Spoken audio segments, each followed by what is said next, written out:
Very good afternoon, ladies and gentlemen. Welcome back, our dear viewers, as we pick up where we left off on day one of the inaugural season of Festive Marketing Week. Festive Marketing Week is Social Samosa's endeavor to bring the best minds from the industry on one platform as they discuss the past, present, and future of marketing during the festive season. If you couldn't join us yesterday, here's a quick recap of what you missed. In the keynote session, we had Megha Tata, Managing Director, South Asia Discovery Inc., who spoke about the festive marketing landscape in India, highlighting how this festive season holds hopes, especially as consumers amp up with revenge shopping.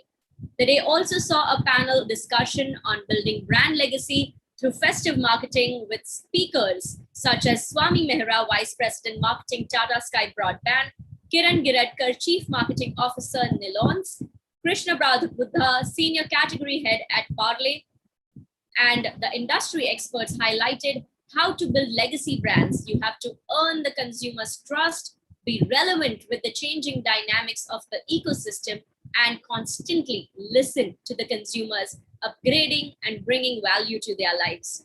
On another session on festive marketing for D2C brands, we had Rumi Ambasta, Director Brand Marketing at the Man Company, Sujoy Datta, Senior Vice President Marketing at the Soul Store, who shared their thoughts on how festive marketing for D2C brands can be different from conventional brands.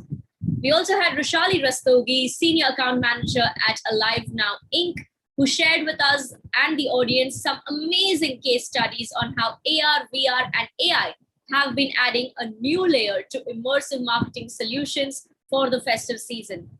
And we had Henna Pandey, Vice President North at Connect, who shared with us her take on the messy middle, an interesting festive opportunity, explaining how contextualizing and regionalizing the data will be the game changer. Hyper-regionalization, hyper-localization, e-commerce, and contextual content were some of the trends discussed on day one of the Festive Marketing Week. Now, this brings us to today, the exciting sessions that we have planned for you. Before starting this new day with fresh sessions, we would once again like to thank our gifting partners, Tetley Green Tea, the Man Company, White Light Foods, and the Sassy Teaspoon. Thank you so much for your support. Here's also a quick reminder for our viewers, for all of you, you can catch us live on Zoom, which is this very platform, and also on Social Samosa's Facebook, YouTube, and LinkedIn pages. The hashtag for this event is hashtag Festive Marketing Week. So we encourage all of you to keep those questions coming. You can also be part of this festive marketing platform by sharing pictures while tuning into the sessions with the hashtag Festive Marketing Week. And don't forget to tag us so we can be part of the conversations too.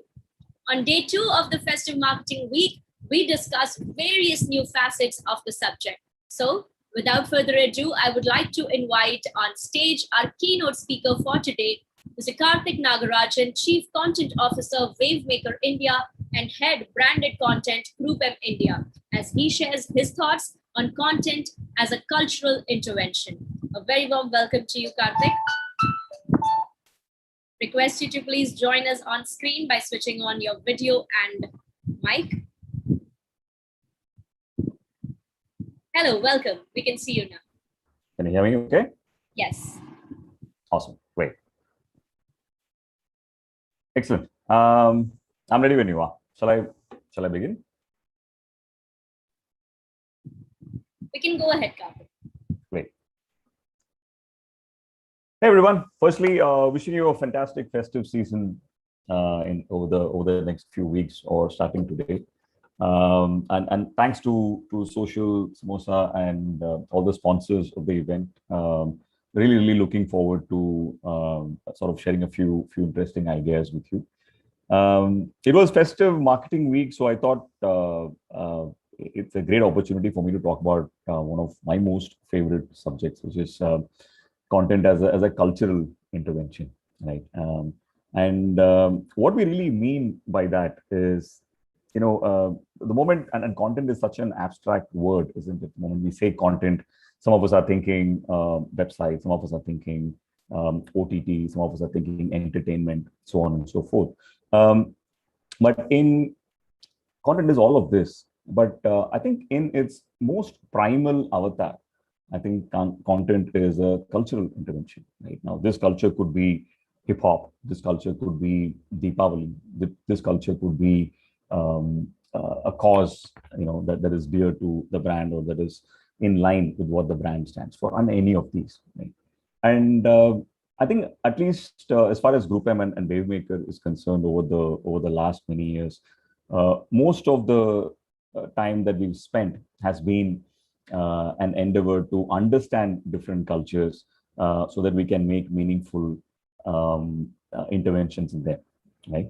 So give me just 1 second as I share my screen.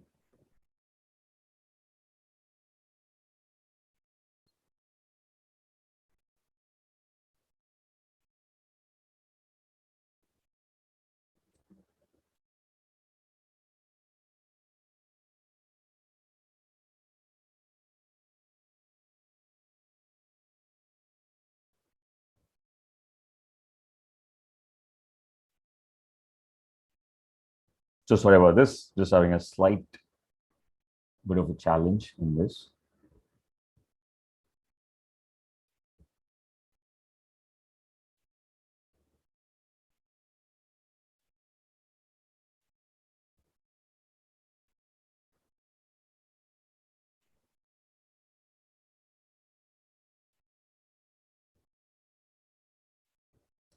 Great, and there we are. I hope you're able to see my screen. Yes, we can. Excellent, wonderful. So why is it important to get this right today, more than ever?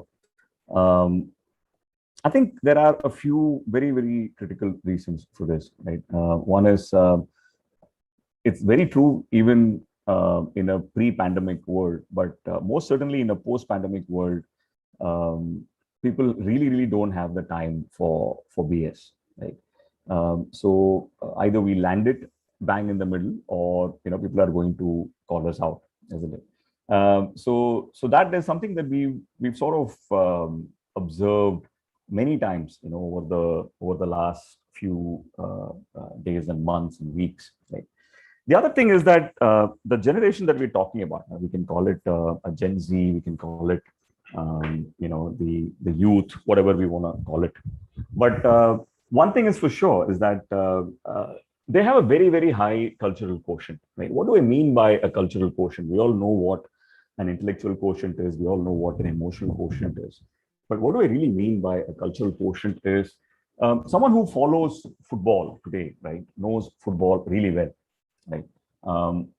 Someone who follows hip hop today knows that culture really well, right?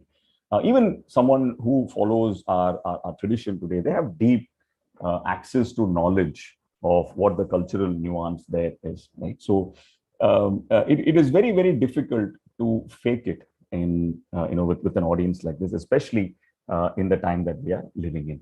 And most importantly, the reason is the trust that we're building with the customer, right? Which largely is a trust that is going to translate, hopefully, into consideration. I don't think we've ever gone through a passage in time where it is much scarcer as it is today, isn't it? So for all of these reasons, I think it is important for the customer, the consumer, to see us as an insider, to see the brand as an insider to what we're talking about. And for that, we need to be extremely honest. And that's what I really mean when I say that it is largely a cultural intervention, right? Now, how does this manifest itself? How can we put this in a way that we can all discuss and learn from? I thought the best way to do this would be to share 3 or 4 interesting learnings that I've come across, especially in the last couple of years, right? And I think one of them is that data is creativity's best friend, right? I mean, intuitively, we all feel that every great piece of content, every great piece of a television commercial or a social media post fundamentally is a great idea, right? And the more intellectualized we get into this, the more analytical we get into this, it comes at a cost of creativity. I found that nothing could be further from the truth. Right? In fact, I feel creativity thrives in a situation where you have enough cultural and consumer insights. Right? I'll probably play a video for you, and I hope my audio setting is in line. And if you can't hear it, you tell me later. But before I play the video, my apologies. Yeah. By the way, could you hear that piece of audio? Could anybody in the audience or in the panel tell me if they could hear the piece of audio? The audience says no. Okay, great. Some of them are saying yes, so it's a little confusing. Can we do that again? How about now? Can you hear it?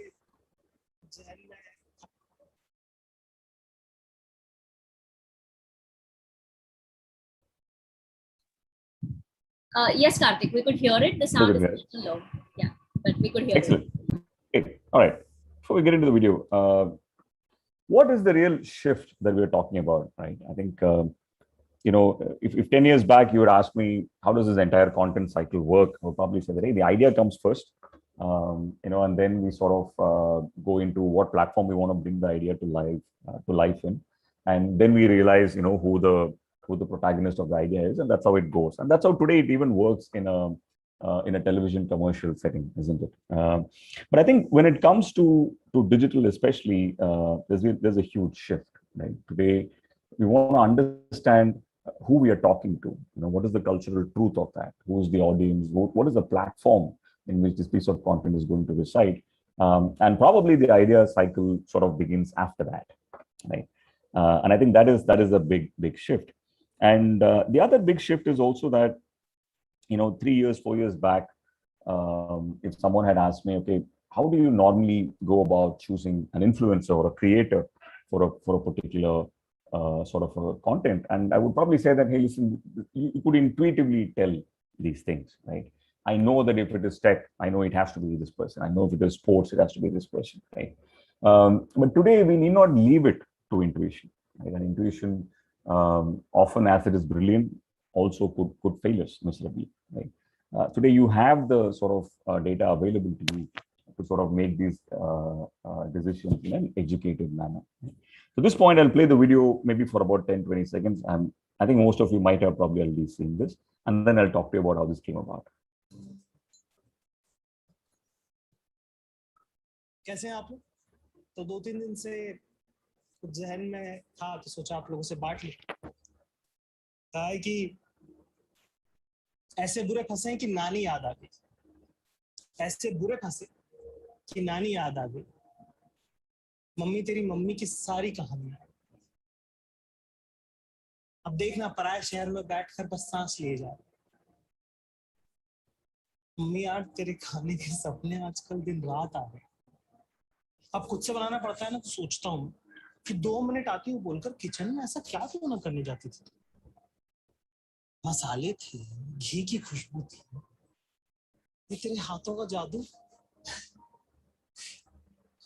पत्थर भी plate में लेके आती थी ना तो सोना करती थी, अब देख तेरी परवरिश ने क्या हाल किया। I'm going to pause the video here. Fundamentally, it's going to be close to a year since we made this video, and I was reminded of it because the theme of this session of this day is festivities, and we had done this at the beginning of the festival season last year. And a bit of a background is, Mother Dairy is probably one of those brands which is completely reinvented itself over the last probably year and a half, isn't it? Prior to that, if you thought of Mother Dairy, you would think mainland communication. You would think it's a brand that's been around for a long time. It's largely a public sector brand. So that's the at least the perception of brand Mother Dairy, isn't it? You wouldn't associate it with digital content or insights or anything like that. So when this video came out, and when anyone who sees this probably thinks it's a fantastic idea, and for those of you who've not seen it, this is Zakir goes on to recite a poetry that he wrote, which is about him missing his mother in the early years or in the early weeks of the pandemic. Right? I can't believe it's been 2 years, isn't it? It looks like a very intuitive, very creative idea. But what actually went behind the scenes is a very, very data-led choice of genre, data-led choice of the protagonist himself, Zakir himself, so on and so forth. Right? So the point I'm trying to make is that today the data that we have on a creator like Zakir, in terms of where his audience reside, how that resonates, what kind of content resonates with them, what is the demographics of Zakir's audience, and what are the kind of branded content learnings that we can take from what has worked so far. All of them are available to you, before you jump into the creativity cycle. What you're seeing on screen, of course, is a tool we had built for advocacy. It's called Thrive, built by Wavemaker. But my point is, this is what really sparked what came out creatively, like both the poem and the choice of Zakir, and of course the success that it had. Right? And this particular piece of content was so successful that their biggest competition, which is Amul, the managing director of that organization, Mr. Sori, had talked about it on Twitter. Right. So what is the shift, that we're talking about here, right? And whenever we talk about insights and data and culture, we sort of usually mention social listening as a word, isn't it? Why is social listening important, and how is it different from the traditional research methods, right? I think therein lies the answer of how we can decode content or that culture. If you look at traditional research, it's very logical, it's very discrete. It is always an answer to a question, whether it is a brand lift study or whether it is, a brand perception sort of a study. It's very structured and measured. But when you look at social listening, it's fundamentally metrics put down to everything that we say on our own time, right, in our own words. So in that sense, it's very authentic, it's very emotional.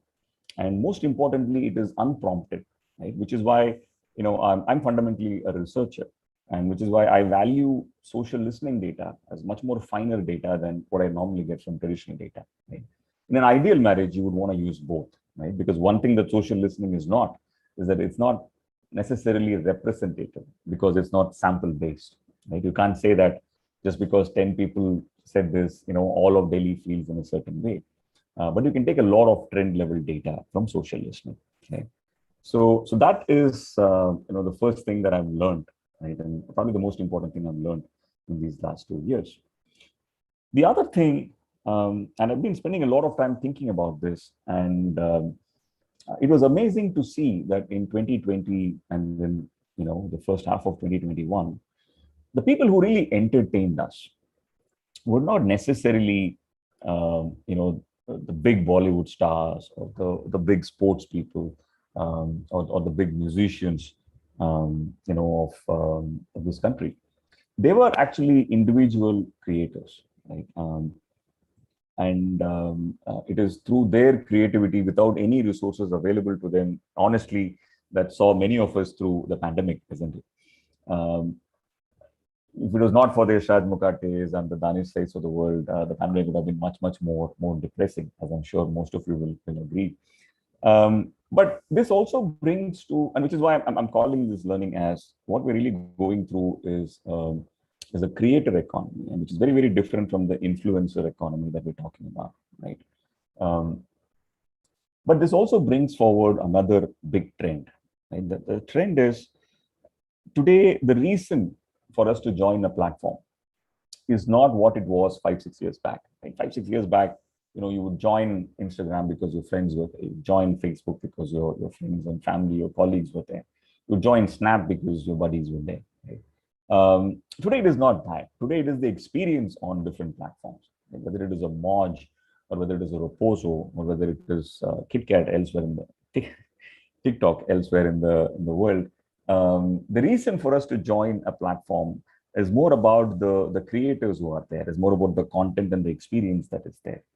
And what this will mean is that very soon, for the first time in India, we might have a situation that there are 6 or 7 different platforms with over 100 million users. Right? Honestly, we're not really far away from that. Right? So that is an important trend for us to sort of understand and internalize. We have about, I think, 7-8 minutes or so. So I'll go a little faster. The other big thing that has changed, and thanks to what we're talking about in the creator economy, is that today brands are much more forthcoming in giving the ownership of the brand to the creator, right? And I don't know how many of you recognize the ad on the left. That's the iconic Hilltop ad of Coca-Cola. And I was watching the last episode of Mad Men recently again. And I was reminded of how much control of a brand's communication rested with a handful of people, right, in a particular agency, right? Today, that has been democratized, right? Today, creators, get to decide where they, of course, it all comes with necessary approvals. But today, a creator has the freedom to shape the course of a brand, right? And it can happen to an iconic brand like Coca-Cola. You can imagine how other brands are sort of embracing this trend, right?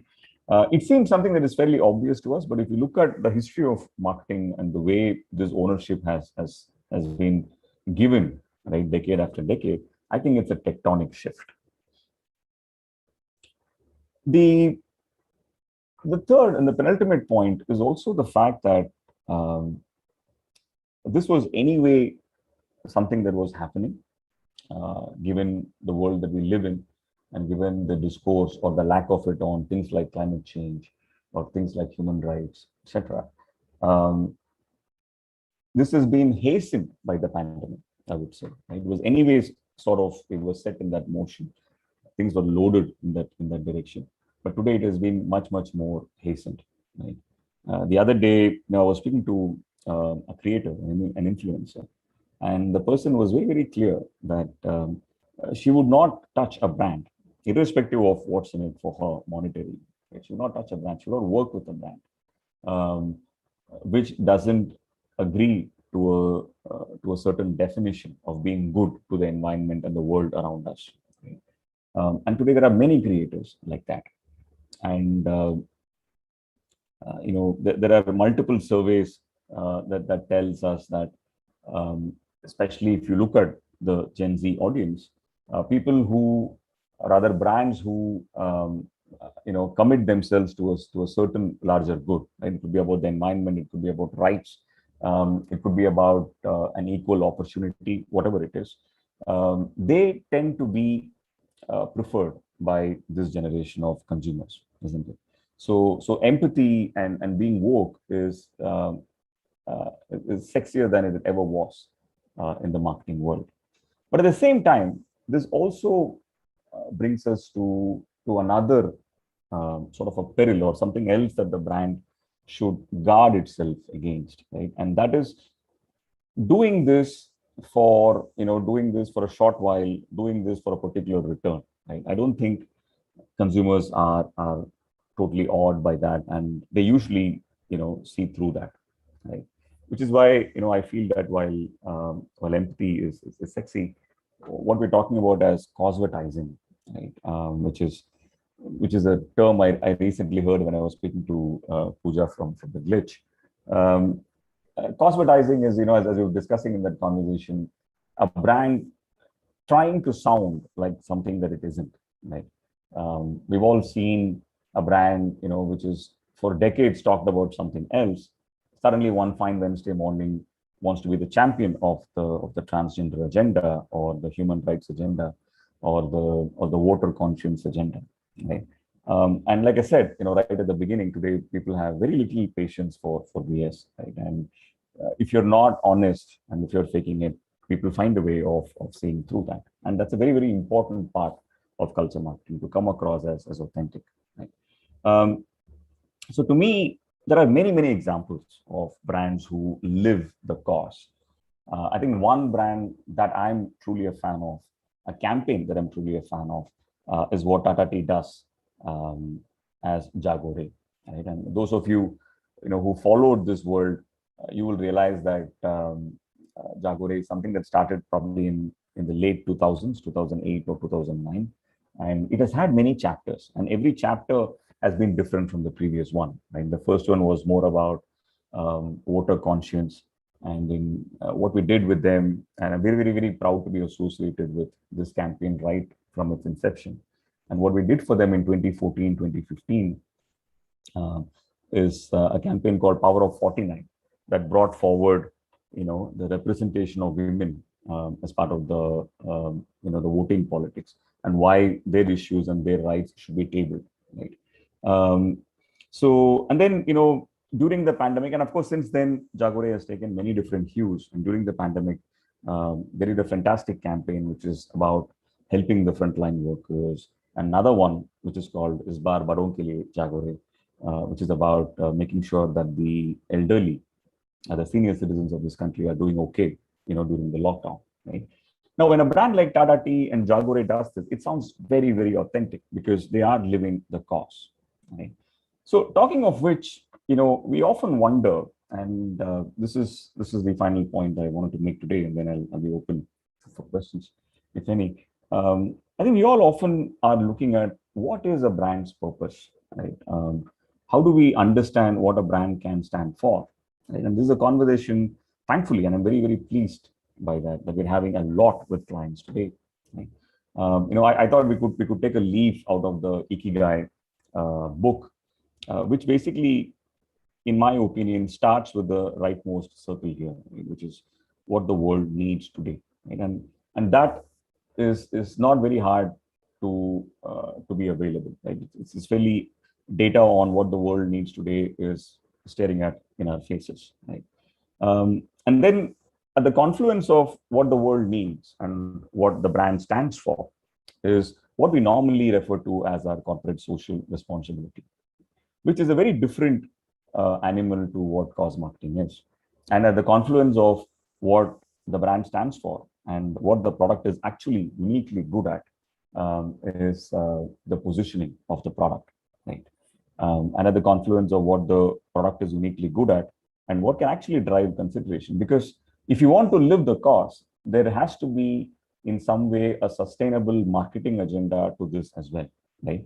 Something that is good for the brand, something that's good for business, but at the same time, something that's good for the world and the people and the society that it lives in, right? So, and that is the empathy, that is the commerce element to it. And at the confluence of these four things probably lies the cause that a brand should be pursuing, right? So that I think is a very important part of what we're talking about as culture marketing today, and how a brand can find a way to be authentic in all of this. So that's what I wanted to share with you today. Thank you so much for the opportunity. I'm open to any questions you might have. Thank you. Thank you so much, Karthik. Yes, it was wonderful to hear you, but we have so many questions that I would like you to just quickly check on if you want to take one or two of them. Sure. In the chat, there are too many, but I'm going to start with what Sijo Raju has put it in the Q&A tab. He says, how can we justify the economics of content for marketing to the math men? Could you say that again, please? How can we justify the economics of content for marketing to the math men? I think justifying the economics to the math men honestly has not been a challenge so far. Justifying the economics in any way to the madmen has been a challenge. No, but listen, in the spirit of the question, the way I understand it is, how do we make sure that, or rather, how do we rationalize the budget that a brand needs to invest as far as content marketing is concerned? And to me, I think there is one big reality today, which we necessarily probably didn't talk about in the session, which is everything that we do essentially is going to have a commerce hue going forward, right? Whether it is influencer commerce or whether it is content to commerce, everything probably in the next 2 to 3 years is going to be very, very performance led. It's going to be very D2C led, and hence there has to be a lower funnel benefit to the brand itself. And I think that is the evolution that the content industry needs to make. I also see a few questions on OTT. Shall I take one of them? Yes, please. So there's a question on how can a brand leverage OTT for marketing, and I think that's a very relevant question in a content forum like this. I'll probably best explain this through an example, right? When you're working with the house of Pernod Ricard, as many of you know, it's home to brands like Valentine, Glenlivet, Chivas, and many more. We had a big challenge. Right? The challenge there was it's very easy to tell the message of mid and lower end alcohol brands through surrogate advertising, right? But when you really take it up there to the best of malts in the world, you cannot tell the story through surrogate. You have to tell the malt story, right? Which is why we then created in early last year a show called Spirit of Scotland, which is really a great travel show, but which is set in Scotland, but it does also talks about the history of malt. So that's a great example of how a brand in a non-fiction space has leveraged OTT platforms. Absolutely. Karthik, there are too many questions flowing in, but a quick one because we have very little time for the next session. What do you prefer, going heavy on unique content creation or a big media budget? I mean, ideally both, but I think the answer really lies in, like we said in the first section of this presentation, what the data is suggesting, right? If your audience is the niche audience, then there's no point in a big, large media budget, right? You want to sharpshoot as much as possible. So I know that sounds like a sellout answer, but that really is the right answer. So sorry about that. Okay, last one. We have Mazrul who's saying, can you mention one or two social listening tool names best known to you? So there's many. So TalkWalker is a very, very interesting tool, and so is Brand Watch. What I would recommend is, like we do at GroupM, every 6 months, Gartner puts out a quadrant, which is on some of the best listening tools out there. That's a great place to start if you want to discover new tools. Thank you so much, Karthik. With that, I'll have to end the Q&A, but there are too many questions flowing in. So if you'd like to just answer them yourself also in chat, it'd be wonderful if you can stay a few minutes for that. But thank you so much for being here and sharing your insights with all of us and all our viewers here. Thank you. I'll do that, or you can also hit me up on Twitter, and I can have a longer. Absolutely. So viewers, right there is the invitation to hit up Karthik on Twitter, and don't forget to use a hashtag which is Festive Marketing Week, so we can also be part of the conversation. Once again, Karthik, thank you so much for being here. Thank you so much. All right, ladies and gentlemen, with that, we're moving forward to our next panel discussion, which we have a very interesting panel coming up, which will be decoding creative framework for brands to crack festive storytelling. For this session, I would like to invite on screen Azazul Haque, CCO at MullenLoweLintas Group, Vikram Pandey, National Creative Director, Burnett, India, Rahul Mathew, CCO, DDB Mudra, and moderating this session is Saloni Surti, editor, Social Samosa and Media Samosa. I welcome all our speakers and a moderator. Request you to please join us on screen by switching on your video and mic. And for all our viewers, don't forget to keep engaging with your questions on this platform. As you just saw, Karthik also answered some of your questions that you're putting out here. So keep sending out your questions. And if you're watching us on any of the social media platforms, do not forget to use the hashtag Festive Marketing Week so we can be part of that conversation. And if you'd like to take a little selfie and put it out there and tell us you have tuned in to the Festive Marketing Week by Social Samosa, then do that with the hashtag. We'd love to see all of you. Don't forget to tag us as well. While we bring in our speakers, requesting everybody to stay right here with us. Twitter handle. There is Julie who says, we'll ask for Karthik's Twitter handle and we'll put it out on the chat box right here for you. And our very well-versed moderator, Ms. Saloni Surti, is right here with us on screen. Very warm welcome to you. Thank you, Kathy. How are you? Very well. So happy to be here on this platform. Same here.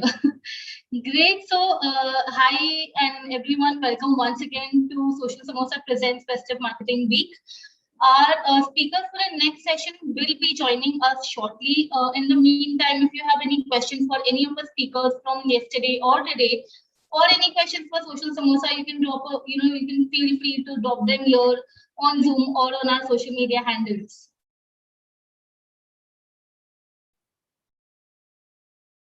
We will keep you guys waiting only for a few seconds. Please bear with us.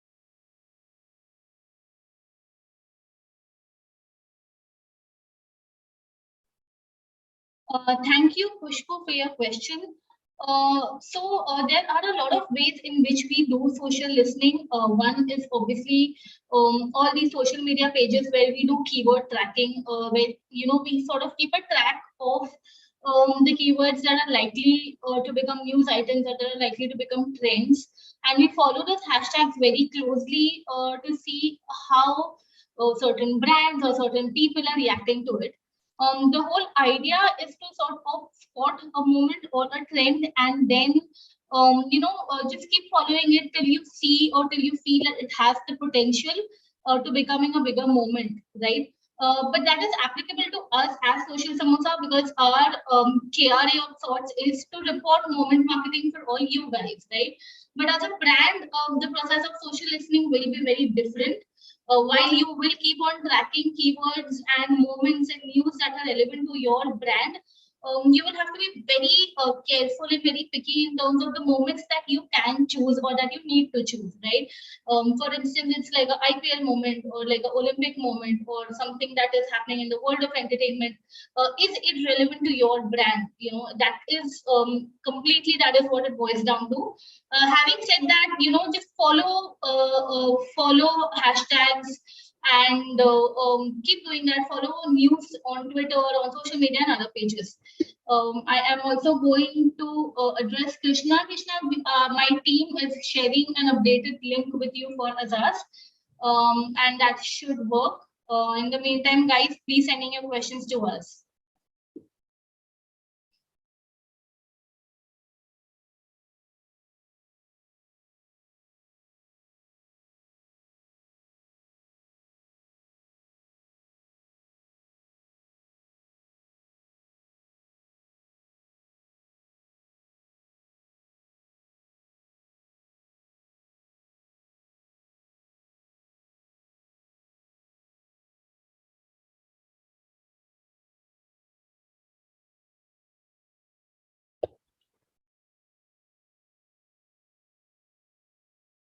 We have a few questions coming in. One of it is, how would you suggest a fresher start their career in marketing, as most companies like to hire experienced people? This question is from Ritika. Ritika, I'll have to tell you, yes, there is sometimes there is a need for more experienced people. But at the same time, keeping the jobs funnel in mind, usually the funnel tends to get narrower as you become more experienced. So in a way, technically, there is actually more demand for freshers. What you can do is you can, create alerts on all these job platforms. You can also create a few alerts on social media jobs, and you can tick on the kind of profiles that you want to be a part of, because marketing has like a host of profiles where anyone can start their career. Another thing what you can do is, you can build a network or a brand for yourself. Be very active on social media platforms, especially when you want to be in marketing, right? So you can be very active on LinkedIn, you can be very active on Twitter, connect with the industry, talk to them, share your opinions, put yourself out there. It is not just for job, but it is a great way to understand what's happening in the industry, which will eventually help you even in landing a job and even in, performing in whatever profile you are. Next one question that I would like to take is, can you suggest some tips to enhance the brands like Social Samosa? I'm sorry, I'm not very clear on the question, Shreyansh, if you could reword and send it to us. Another question from Krishna is, why can't brands engage throughout the year and just during the festive season? And I will try to work on my voice. I hope it is not too echoey anymore. I don't think it is true that brands can engage only during festive season. It completely depends on what occasion, what festival, or what month, what week is relevant to your brand, right? If I am someone who is very closely working on, say, LGBTQ plus community, or I am someone who is whose products are being used mostly in summer, right? So depending on the products and services that we offer, that is the time you need to be the most active in. Having said that, obviously you need to be active throughout the year. You need to connect with your audience, not just from a marketing or a selling point of view, but it is important to create conversations with them, which is a very gradual process, and that has to be done, over the entire year. The idea is to build a community where your audiences are as comfortable talking to you as you are comfortable talking to them.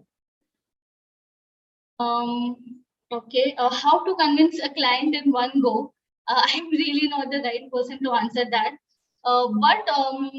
Just from a point of view of convincing, I don't think you can convince anyone in one go. There are always two sides to one conversation, and I just hope that you can find a midway where it works for both the client and the agency.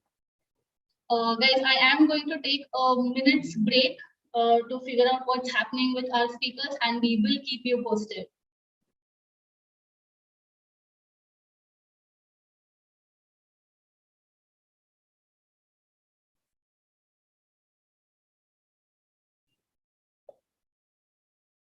We have with us Hitesh Rajwani, founder and CEO of Social Samosa Network. He is also going to be taking a few questions that you guys have, and this is just a freewheeling chat. So, guys, please keep sending those questions to us. Over to you, Hitesh. Thank you, Saloni. Thanks a lot. I think this is quite an impromptu Q&A that we're doing, and people have been expecting us to do one of those, and I didn't know we'll do it this way. So I'll just take up a couple of questions while the speakers join in. Soumya, I saw your question, Soumya Sahai. I saw your question that any ratio suggested for content creation in terms of movement marketing, cause marketing. So Soumya, look at content for your brand in certain buckets, and moments or trends can be one of those buckets, which keeps your brand relevant, gives a personality to your brand. Like Saloni had mentioned earlier, that not every moment or trend is made for your brand, but then a good part of your social strategy, at least on platforms that offer organic reach, like say an Instagram or even LinkedIn for that matter, a good part, probably 20 to 30% or maybe 40% of your content should focus on moments.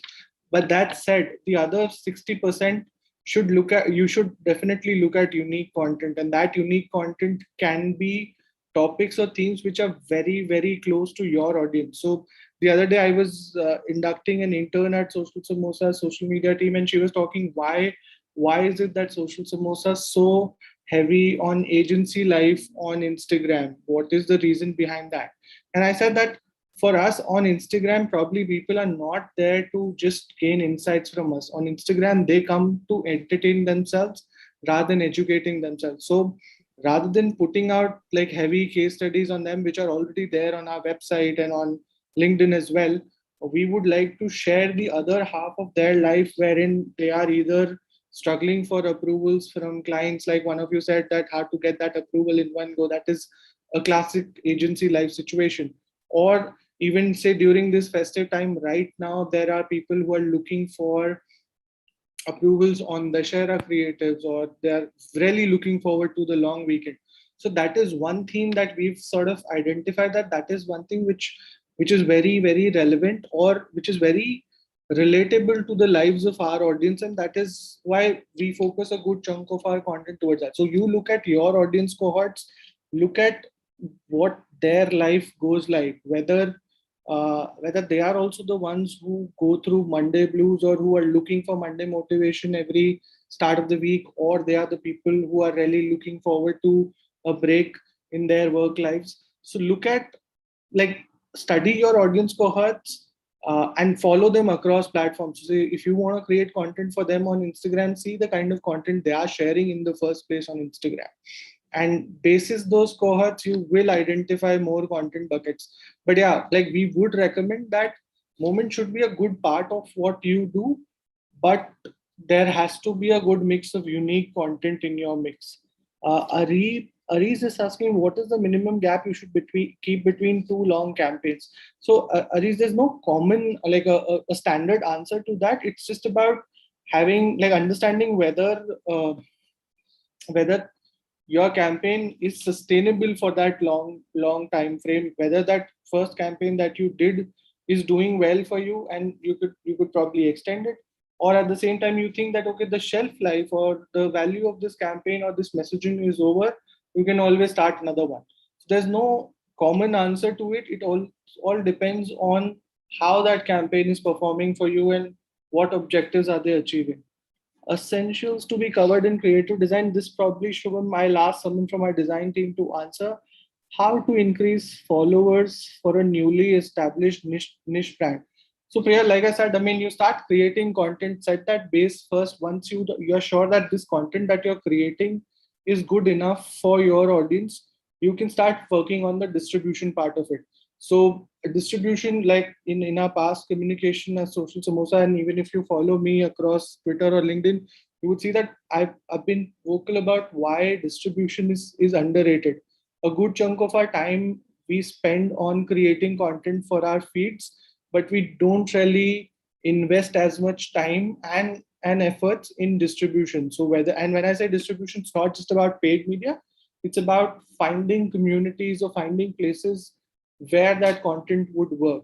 So say if I'm putting out a meme on Social Samosa and I think that meme has a lot of potential to drive more, why not collaborate with meme pages which are bigger than mine? Like, say Social Samosa is about 340K. I could collaborate with a meme page which is 2 million. And that is something, that kind of thinking is something which a lot of us don't really look at in the first place when we are looking at establishing newer brands. So focus on distribution part of it. Look at more avenues to distribute your content. I think other speakers are here. I will come back. Like, I have another session after this, and then probably I will definitely join you guys and answer more questions. In the meantime, if you could also see these questions on Twitter, we could have a good discussion parallelly. Thank you, Saloni. Thank you, Hitesh. Okay, guys, we have with us the speakers for the next panel. We have Azazul, Haque, and Rahul, Mathew. Azaz, if you could just unmute yourself and start your camera. And Rahul, if you could just unmute yourself. We are not able to, yeah. So, hi guys, welcome to the panel. I will quickly like to clarify that Rahul has been under the weather and he has still joined us and might not be able to switch on his camera, but we are going to hear him on voice, and I'm hoping that works for all. Thank you, Rahul. Thank you, everyone. Welcome, Vikram. Vikram, you are on mute at the moment. Hi, I'm just staying on mute because there's some amount of background noise around me. Yeah, that's work from home, right? Yes. Get well soon, Rahul. Yeah, thanks, man. Great. So I think I will, there has been some delay, so I will get straight to the very quick intro and the questions, because we have a ton of questions for you guys. So the whole idea of this session is, right, we have seen over the years many good stories in the form of campaigns come out during the festive seasons, right? And a few of these campaigns not only have a good story, but also have managed to, create a stickability for their brand. So the whole idea is to deconstruct, what goes behind in good storytelling, which also works for the brand and for the consumers during the festive season. Right. So my first question is basically just to understand your experience, each of your experiences with festive marketing, because all of you guys have worked with some amazing brands, created some amazing campaigns over the years, right? So maybe if I could start with Azaz, if you could take us through any festive marketing campaign that you have done in the past, you know, right from the brand brief to how it happened. What was the journey like?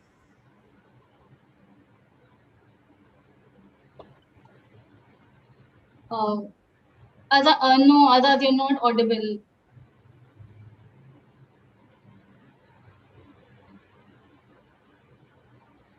No, you're still not audible. Maybe you'll have an option of join from computer audio.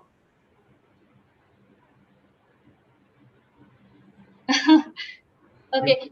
You might have to leave to do it again. Yeah, Azaz, maybe will it be possible for you to leave and join again and join through computer audio? Would that be okay? No, you're not audible at all. Okay, I'll get someone from my team to call Azaz, and they can help you out with the audio. Does that work? Yeah. Okay. In the meantime, Rahul, if you could take up the same question, one campaign, one festive campaign that you worked on and its journey. Yeah, it's.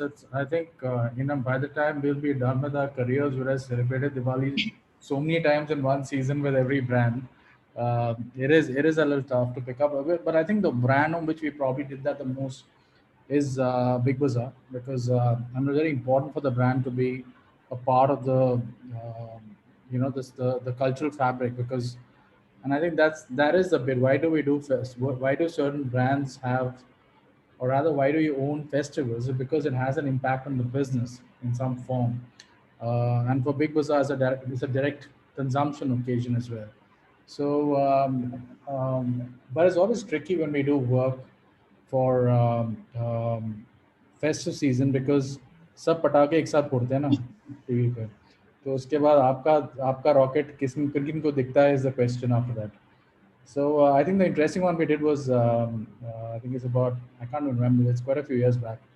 Not to say that we've not done good Diwali work after that, but that's the one that sticks in my mind is we had done one for, it was called the Big Bazaar Pataka. We had done for them some time back, and it was an interesting journey, because even we thought we're going to be, हम भी मतलब घी और बादाम के दाम बता रहे होंगे, but it turned out to be and I think a lot of owners, and I believe that generally about most of our work, a lot of owners for our good work goes to our clients, right? Because हम तो पहुंच जाते हैं बहुत सारा काम लेके, किसी को खरीदना पड़ता है, and I think they bought a brave piece of work which actually just had the brand almost like in the fabric of the festival, and not really trying to peddle goods. And that gave it a very nice, warm feeling, and it kind of became something that at least felt different than what you were having around us. So that was a fun shoot. मतलब we brought back something जो बचपन में खेलते थे, जो वो paper से जो पटाखा बना के एक दूसरे के कान के पास फोड़ते थे, उसी को लेके हमने पूरा एक कमर्शियल में, तो you can imagine कितने लोगों ने कितने पटाखे फोड़े through the shoot. So it was a fun shoot to also go to and be a part of. So yeah, it turned out to be something which I feel was one of our most enjoyable pieces of work to do around the season. Great. Thank you, Rahul. Vikram, if you would like to take the same question, one campaign that you worked on is close to your heart. And so pretty much like Rahul was talking about, right? We've done so many festive campaigns, and every year, right? The minute you hit around June, July, you have festive briefs coming in, right, for all brands. So, but some come to mind, right? And some of there where we've actually gone ahead and had more fun than the usual. So we did this campaign in 2019 for Spotify. Spotify just entered the India market, and we'd done this campaign with Anil Kapoor and Ishan Khatter, which did really well for them, right? And then we did a festive version of it, which was interesting because music plays an important role in festivities, but we did a quirky, funny take on it, right? We did a take on party music and aarti music being played together. Anil Kapoor with his trademark charm really added to that campaign. It was quite nice. It was fairly successful for them as well. But one absolutely teda campaign that we did, which which is a very small campaign which we did for this brand called Gagan Oil. It's huge in Delhi, NCR, and that area. So in 2017, what happened is there was a firecracker ban that happened at that point in time, right? So we did this very low cost, absolutely reactive campaign within 3 days or something, where we sold food as fatakas, right? So we said, fatake nahi to kya hai, there is mirchi vada, it's going to make people give that kind of effect as well, right? It's going to send you on a rocket. Or fatake nahi to kya hai, there is this new kachori which is going to or chakli which is almost like the firecracker chakli, right? So we did that, where we did festive packaging, coming alive and talking, and like completely mad stuff. We really had a good time doing that. So these are two which come to mind. Great. Thank you, Vikram. Azaz, if you could share one campaign that you worked on. Still can't hear you, dude. No, we still can't hear you, unfortunately. Diwali के उसके ऊपर silence में जवाब दे रहा है. It has been a particularly difficult day for technology, even for us. It's just one of those days. Okay, you would like to leave and join us from phone? Does that work? Okay, yeah. Okay. So while Azaz figures out the technology bit, actually, I would like to point out how much these campaigns have been a part of our lives as well. Because I remember when the whole paper fataka thing came out, our social samosa team went bonkers. Everyone constantly had papers in our hands, and there were a lot of jump scares that particular Diwali. So, and we've been very closely associated with a lot of these campaigns. But anyways, so I till then move on. Like to move on to the next question. So there has been this recurring theme, of faith forward and doing the right thing and emotions that comes out during the festive season. And like one of our speakers pointed out yesterday, a lot of duplication happens because more or less all brands and agencies have a same set of data. It's the same research that is going rounds, right? So, creating a clutter-free. Okay, I just check with Azaz. Is the audio working now? Is it working now? Yes. Perfect. Oh, wow. Perfect. Wow. Great. So, yeah, I think then we'll just quickly go back to the first question, and if Azaz could share one festive campaign that he's worked on and it's close to his heart.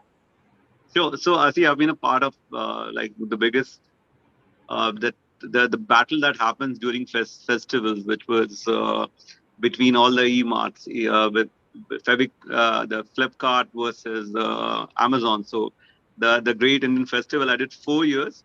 So I had a lot of memories of that, but I would talk about my current fresh memories, which with Mullen. And last year we did something with Yes Bank.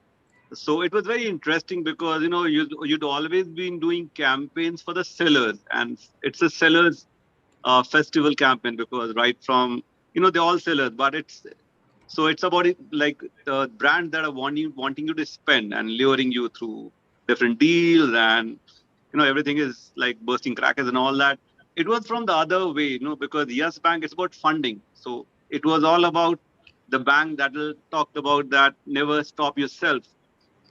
It was an interesting campaign. Like we did something like a really long. It was a 4-day long shoot because we shot emotional film. That's we end up being emotional around Diwali. So that was another emotional campaign that we did. Very anecdotal, insightful, I'd say. The context of how we if in festival everyone comes along, everyone comes together, and the entire thing was about milke like the zimmedari se tayari, that you are not, it's not just about you. Festivals are about many people, and we must involve many, and it's not just about relatives, it's about unknown people, strangers, but the fact that it's about being together. And that was the entire campaign we did last year. It was an interesting campaign. Was interesting about that was like that was my first campaign of Diwali, which had attended on Zoom. So, Diwali campaigns, we really want to be there because it's marvelous, because we have lights and we have got scale, we have got those drone shots. And so for a creative person, being there at that shoot is really, really, it's a great feeling. But last year, because of COVID, from Zoom, we had to attain so I really miss being there. But yeah, that's one campaign, which is a recent one. It's got, it was fun. It was long, beautiful, charming campaign that we did for a bank. And what was interesting was, it was from someone who's funding the money for the festival, because being a bank, it was about giving loans, while other brands were all talking about buy, spend. So from the other brands who are trying spending to a brand that's talking about funding. So that flip was an interesting flip for me. Great. Thank you for those inputs, Azaz. So I'd like to go to the next question from here.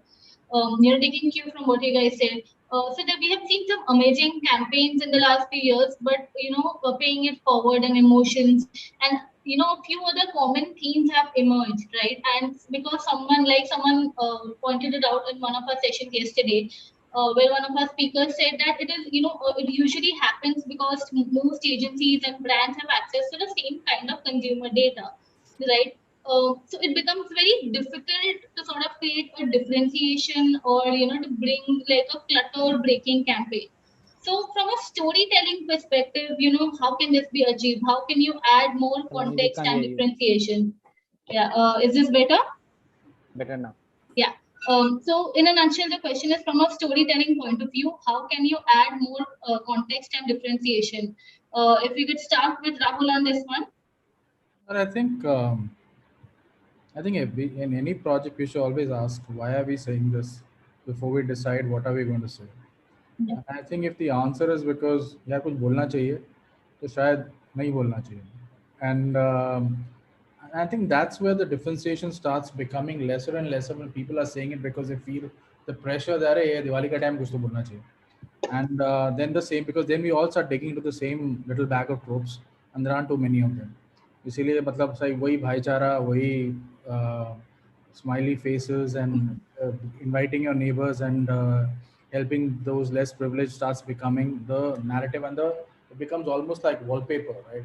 So which is why it's damn important that I think there are questions that one should ask before we even start creating this work. And that's when you will start finding and you start saying stuff that's different. Why are we saying this? What is the difference we can make by communicating this point in time? And then we should probably arrive at how we're going to say it. Great. Thank you. Vikram, if you could add to this. Yeah, so you're right. The kind of feed that you get from the market is pretty much the same, right? And every brand, and we end up looking at festive campaigns for quite a few brands, right? So we get the same data on all of those. It's all about how do you cut it, right? If you could find a brand narrative to it, which would be slightly distinct and different, then you can own that point. Like, for example, we're doing this campaign right now for HDFC Bank. Now, we all got this feed that, a lot of people are reluctant around festive season, even this year, right? Even when COVID has taken, if I may say, a little relaxed on us, right? COVID not been very active this year around, and people feel that they should be able to go out and celebrate Diwali in some form or the other. But still, the data that came in was people are still reluctant.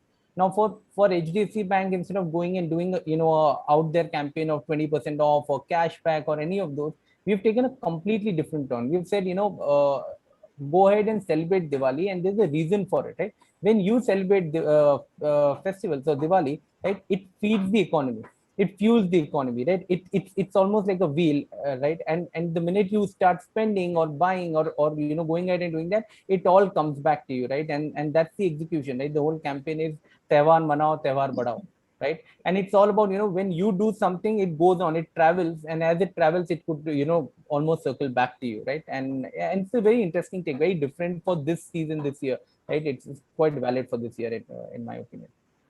Yeah. And what are your thoughts on this, Azaz? See, I think personally, I think like around festivals, it's a sensitive subject, right? Because it's about certain culture, because Indian culture and all, many things come. So I think reason why brands they tread very, very cautiously. And reason why we don't see experimentation, we don't see anything new somehow I think even us, I think as advertising people, somehow we've also got lazy. We are not doing the bit that we should do. I think for me the advertising around Diwali, it looks like soaps. Yeah, it looks like television Ekta Kapoor serials. Everyone is like got a it's all festivities, all lot of flowers, and you will see it. So it's really I hope that somebody does, and not just that the attempt is also from our side, but do something different. Like sometime back for Amazon, actually we did a band. There was a band, we created a property called and Great Indian Festival band, and the band was going everywhere. So at least there was something interesting we tried to do out there. I think it's very tough to do something new because brands are cautious, perhaps because there's a lot of culture, a bit of religion, so these things, the subject is a little sensitive, so experimentation is less. I think, but there's a lot of scope in this during festivity. I think advertising agencies as well as brands, they need to rethink, because what started happening is like you replace the logos, categories, like across categories also they look the same. You can't decipher between a bank and perhaps someone who's selling mithai, like Haldiram versus any bank. They look the same because it's all about sharing mithais and bursting patakas and giving gifts. So I think it's time when, like this year, next year, around festive times, because the maximum advertising happens around this time. The kind of advertising revenues, budgets the brands have, it's crazy. I think it's our responsibility of agencies and brands to push the envelope, because it's getting boring. It's getting what Rahul said, looks like the same. It's all wallpaper. So we need to really push it. I don't think we've done enough. So when we are talking about clutter, one other. Sorry, can I just add Yeah. to that? Yeah. Yes, please. I also think that there's an approach in the way we. So Christmas is the Diwali for the West, right?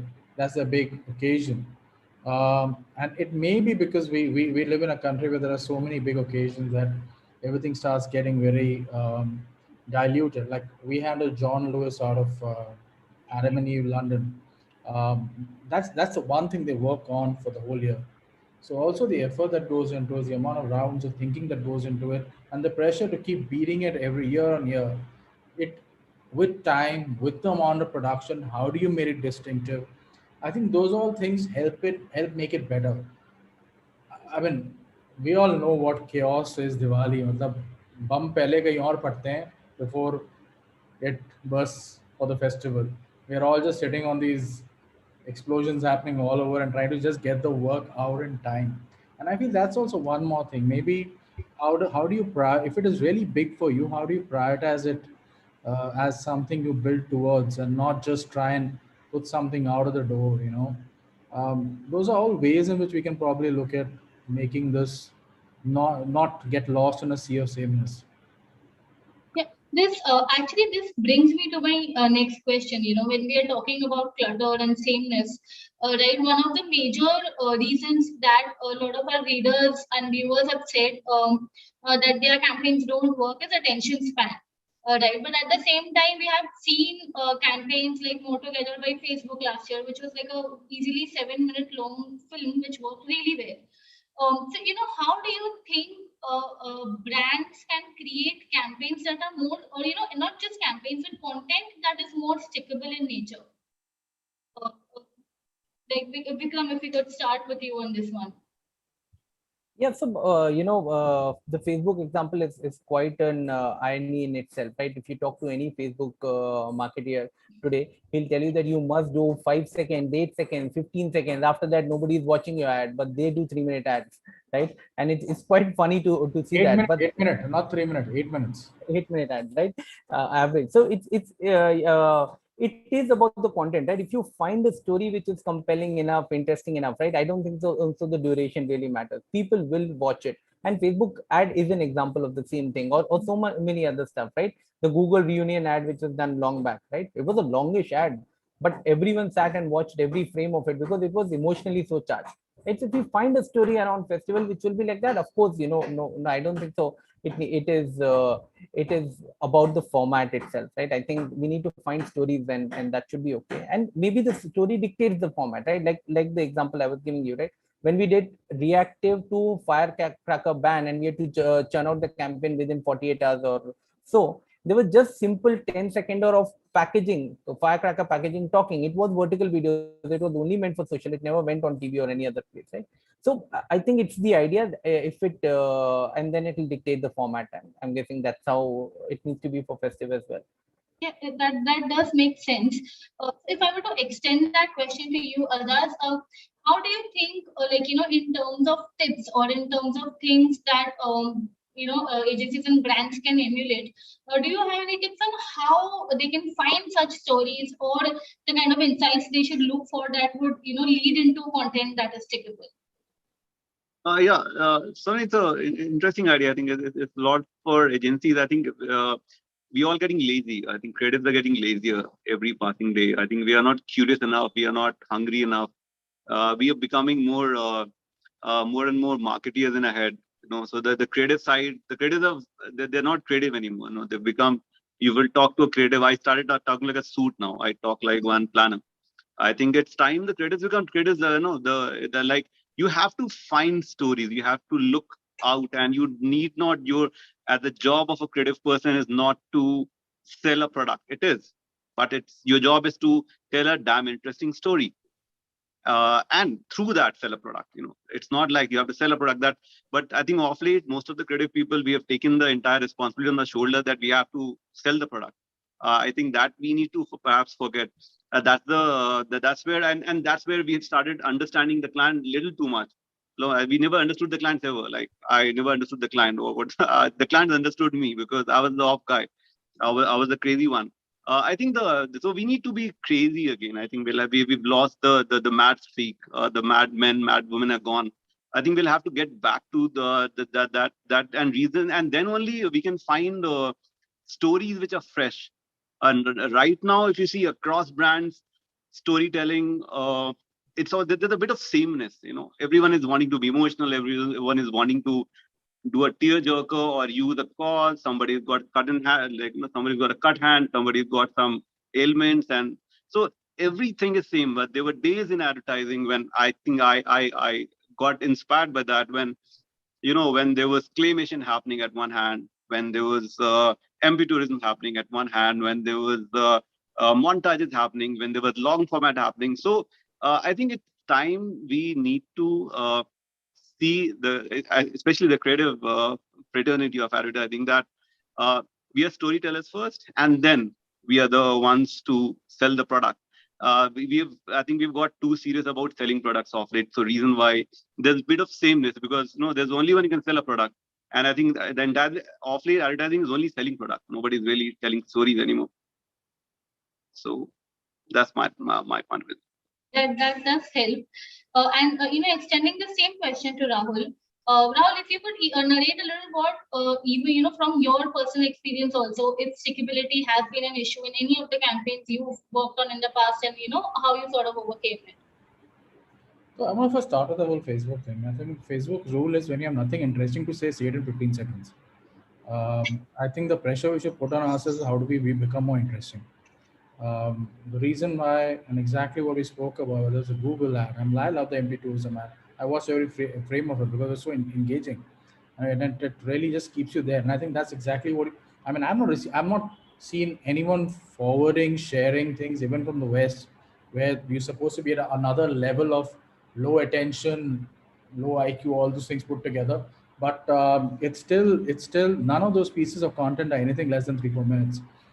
There must be a reason why they do that. And I think the pressure they put on themselves is, how am I going to be more interesting and more engaging? And I think that's the question we need to ask ourselves each and every time we decide to step out of our doors or step into our windows now to present something, is that how truly interesting are we making this, or are we just trying to deliver to a timeline and a job list? And I think more often than not, nowadays, I feel a lot of our pieces of work are just a tick of a job list, which probably may be very long. That's why we're just quickly trying to get to the end of it. But I think the more we keep sticking to doing that, we will do things that get out of the thing I was talking about. It just goes out comfortably, not necessarily something which even your heart is into it. Usko ab fir, there's only so much you can take something that's middling. I don't think we're pushing the envelope as much as we should with our work, or asking those tough questions before we take it out of the client. And I do feel that if I'm in a room and I'm presenting something जो किसी को वहाँ पे दिक्कत नहीं हो रही ना, तो I often know मैंने बहुत ही एवरेज काम किया है, क्योंकि उतनी मतलब देयर हैज टू बी, किसी के मुंह पे शिकस्त तो होनी चाहिए कमरे में, तब पता चलता है कि हाँ कुछ तो हिला है. वरना it's mostly just work that you know the sensibilities of your client, what is something that can come out quickly, so we often fall into those traps.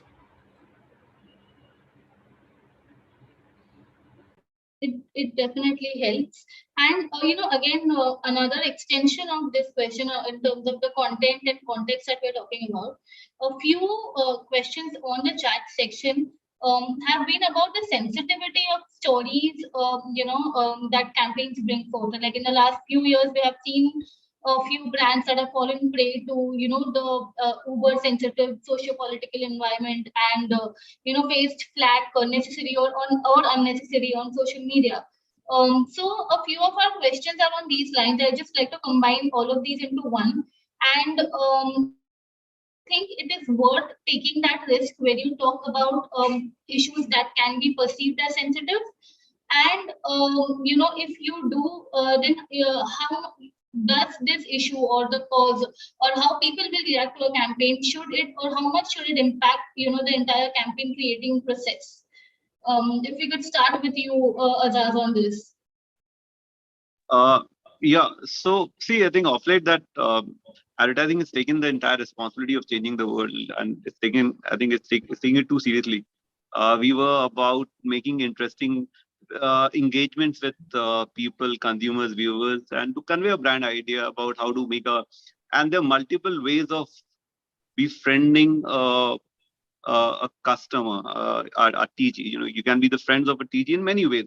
You can be a funny guy and become, and lure the audience. You can be a serious guy and lure the audience. You can be a guy with a social point of view and lure.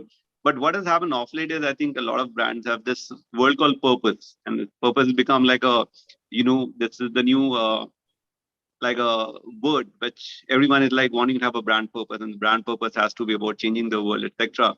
What it's doing is I think it's reducing the spectrum of the vividity we had in the past. We had an entire there were days when advertising was comical, advertising was experimentative, advertising was claymations. It was like I love, of the all pieces I've done, I love my MP tourism work because it was different. The fact that we stitched together the 10,000 pictures to put together it wasn't emotional, it wasn't this, but it does the fact that we experimented, shot 10,000 pictures and stitched them together and made a piece of commercial with that. I think that is what is lacking, because the time you start becoming very purpose driven, that it's about issues, social political issues, I think you get boring. And advertising is getting more and more boring because of that. I think we need to make get the mojo back what we were before, which there could be one side to it which has social purpose and this entire thing which has become a trend of late. But there has to be other aspects of advertising also. There has to be other genres also which are funny and crazy, and the Skittles kind of stuff that happens, or in India actually like the kind of stuff Gems does or 5-Star does. Many more brands should do stuff like Fevicol, what used to do. How many Fevicols have happened actually after Fevicol?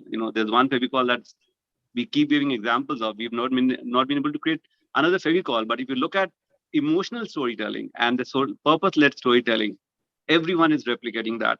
So I think it's time for most of the creative heads, especially, I think, to consciously decide that there are many more ways of telling stories. Otherwise, as I'm saying, that slowly, to me, advertising started looking like nothing but Ekta Kapoor serials. Most of it looked like It's somebody's taken a piece of Ekta serial and made a commercial out of it. Somebody's going to get emotional. Somebody will cry. Somebody will. And I was like, come on, dude, this was not advertising ever. So I think that needs to change. And that's to me is hampering the creativity a lot. It's hampering the experimentative nature of advertising a lot, which advertising was the most experimentative media in the past. We've stopped the experimentation totally. So I think we'll have to start, and over there we'll have to reduce this whole taking the burden of changing the world. That's we've taken too seriously. And Vikram, if you could add to this. Yeah, so to the point that you were saying earlier, right, about the sensitivity around religion, culture, ethnicities, all of that, right? I think as a nation or as a culture now, we become far too sensitive, right? Every other thing which is beyond what you were expecting tends to get scrutinized, right? And I think brands tend to steer clear of controversies, and that's fair, right? A brand shouldn't get into controversy unless it really needs to shake up things, right? And if you can find that bit, right, which is an uncomfortable zone, but it's correct for the brand to come in and shake that bit, right? If you could find that, then that's valid. But to do something just for the sake of raising controversy, it makes no sense, right? So that's where I would say, if a brand could find that place, right? And in past, a lot of brands have done, even Ariel has done this really well, right? Share the load is not an everyday conversation, but they've done it so well. They've done it with the sensitivity. They've found a really charming, interesting way of cutting it year on year. And it's something that's part of common conversation. My mother loves the brand and so does my daughter, right? So I think if you could find that place where you can challenge the norms, challenge the way life is working out, but have a reason to challenge it, and it's a valid reason, and you can support it with enough story or argument or a point of view, then it's valid, right? Otherwise, it's just creating controversy, which won't make sense. That does make sense. Rahul, what about you? Where do you think the line counts, and how much should it impact the creative process? Well, Azaz spoke about brand purpose, and I think we hear that a lot in boardrooms. It's one of those boardroom jargons that we now have to spew out and trying to seem all marketingly responsible. But it's only a purpose if you're willing to stand up behind it, right? And I think that's probably, again, something one should think about is it my purpose? And if it's not my purpose, let's not make it my purpose, right? So I think a lot of that's where we fall into traps, and you also see it in the lack of conviction when someone raises a voice is because why should I put my neck in the line for this?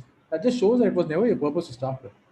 And I think that the more you do stuff that is linked to who you are as a brand, and you have a right to speak about that, you'll find it much more easier for you to also defend your actions, right? Like for instance, for Stay Free, we did an entire campaign with sex workers, right? Now, to sit in a room, and I can tell you that we knew that it was something good because सबके चेहरे पे पहले बहुत सारा डर था जब हमने present किया. But later it realized it was so tightly linked with what they do. You could say that, you could do it and stand behind it and say it's justified. And I think that's also the reason why a lot of times we lose our way now into doing stuff that, अरे यार, we have to disrupt, सब एक जैसी बातें बोल रहे हैं, चलो हम इसके बारे में कुछ बोल देते हैं. अब आप बोल तो दोगे, पर आपका हक क्या है बोलने का? तो वहां पे जाके बात रुक जाती है. फिर कोई कुछ बोलता है, फिर आपके डर के मारे हटा देते हो, इतना सारा पैसा आपका भी बर्बाद हुआ, उसके उस पे फिर 10 सवाल और उठते हैं कि आपने हटाया क्यों. तो it's a never ending conversation after that, right? So I think those are bits one should think about before we put work out. Thank you, Rahul, and thank you all the speakers. This really helps. We do have a lot more questions, but unfortunately we are out of time. So I would really like to, consolidate those questions and share it with you guys separately, and we can, pass on the answers to our viewers. Thank you once again for your time and for sharing these amazing insights with us. And I'm really hoping like everyone has a successful and bright festive season this year. Thank you. Thanks, Saloni. Have an awesome Diwali. Yeah. Thank you everyone. Over to you, Karthik. Thank you, Saloni, and thank you to all our speakers for taking out the time and being here and sharing these indeed many memories and many valuable tips for all our viewers. There is a great influx of questions and some amazing takeaways coming in with the hashtag Festive Marketing Week. I encourage all of you to keep those tweets coming, and now we move on to the next session for the day. I would like to invite on screen Mr. Hitesh Rajwani, founder and CEO of Social Samosa Network, as he gets in conversation with Gursimran Singh, head of brand strategy and creative solutions, JioSaavn. They will be discussing on digital audio advertising, what's in store for brands this festive season. Over to you, Hitesh. Request our speaker to please join us, switching on your video. Welcome. Thank you, Karthik. Thanks a lot for introducing me again. I hope you're having a good second day at Festive Marketing Week. I absolutely am looking forward to more interesting conversations. Hi, Gursimran. How are you? Hey, how are you, Hitesh? Hi, Kathy. Thank you. I'm doing well. How are you doing? Good, good. So I think that was a really interesting session on how we are in a sea of sameness for brands in terms of festive storytelling. But I think the topic that we have at hand is quite different and is something which is up and coming. So we've had, like, as Social Samosa, we've had a couple of discussions on audio advertising in the past, but ever since that conversation, I think a lot of it has changed. So last, I think a couple of years, we've seen this reinvention of audio advertising with platforms such as JioSaavn, Gaana, Spotify, then even live audio apps like Clubhouse, and then Twitter Spaces and Spotify's Green Room. So there has been a change in the consumption pattern of people with regards to audio. So to start the conversation for this topic, I wanted to understand from you as a custodian at JioSaavn, how big is this digital audio industry at this point in time in terms of size, its potential? Right. So, Hitesh, just to answer this, I think I'll start with a bit of a context of how this started. I think context just make stories a lot more interesting in that sort of a way. So, this entire digital audio streaming revolution started about a decade ago, almost around that time, and I think that was the time where it was largely dominated, or it was driven by about three players. Of course, one of them being us at JioSaavn. But what has happened over the last 10 years, I think it's a lot of effort by some of the individual players in this category.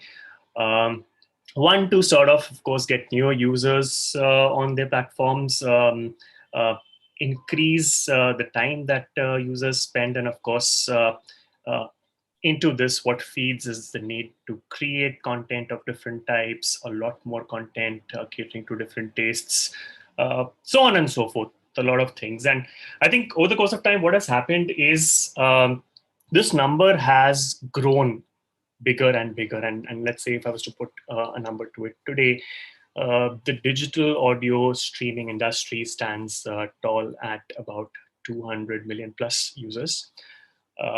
And it's interesting to see that number, how it's sort of grown big over the course of time. We at JioSaavn sort of respect that number and are working day in and day out to sort of build that as well. We stand at 100 million plus users on our platform. But the entire building of digital audio as a category is not the job of one player per se. I think all players build it together and build the narrative for digital audio. I mean, every category creation exercise is like that, right? A lot of players actually build it together, and then everybody strives to sort of gain more than fair share of whoever comes in, whatever they bring. So yes, that's like the size, which is big.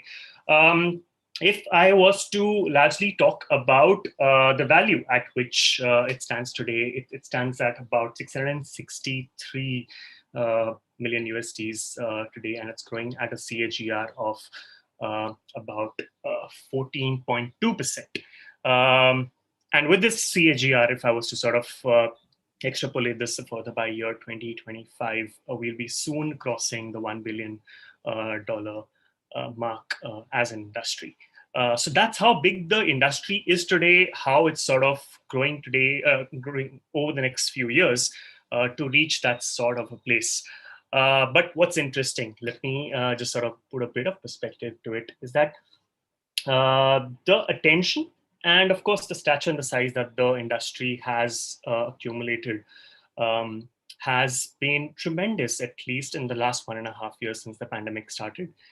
We've sort of seen interesting patterns in terms of users coming in on each of the platforms, not just us, but even the larger competitors in the digital audio industry per se itself. And just during the pandemic, in terms of number of subscribers and the amount of time that they spent throughout 2020 increased by about 40%. So we can say safely that the industry has grown big to that certain size number, which is 200 million plus users. But at the same time, it's accelerated exponentially in the last 1.5 years of the pandemic that we've seen. Now, the other half to this thing is that a lot of people, when I sort of speak to them, they could be across the marketing fraternity or let's say media fraternity. A lot of people still think that when it comes to digital audio is just about music. But let me just sort of clarify one thing over there, right over there, is that music, or let's say digital audio, has 3 very distinct parts to it. One is, of course, the larger piece, which we call music. The second part is what we call podcasts. And the third part is what we call voice. Now, let me just sort of delve a little deeper into each of them and then how they're sort of constructed and built. Music, of course, the biggest part. In fact, any person who actually spends a lot of time on digital audio platforms today spends most of their time through listening to music on music platforms. In fact, if I was to put a number again to it, it's about 19.1 hours per week that any person would be spending in India on a digital platform. It diversifies and it changes with certain demographics. So let's say, for example, it would be at a much higher end when it comes to, let's say, people who are under the age of 34, the millennials and the Gen Zs. They are the audience that first owns digital audio as a platform, as a larger category. So that's about music largely, the first cluster. The second is actually what I would call podcasts. And interestingly, podcasts have been a very recent phenomena compared to music, because music ideally has been part of Indian culture. I mean, all our Bollywood narratives, everything is driven by music largely. The podcast piece is something which is, again, growing big. And what's surprising to sort of find out is actually India is the third biggest podcast market in the world, only after the US or China. If I was to sort of talk about some statistics from our platforms, podcast streaming has sort of increased over last year as much as about 28% in terms of streams. So it's certainly growing at a very, very fast rate, if I was to sort of put a number to it. And it'll sort of continue to grow more and more as and when people start coming in, they start spending a lot more time over there. We're talking about the podcast market, not just from a content perspective in terms of explosion, but also in terms of monetization perspective. And that is the sort of big emphasis for a lot of digital audio platforms. The third, which is voice, if I may talk about it largely. Voice is an interesting one because that is like sitting into the present and peeking into the future, largely building a future for yourself.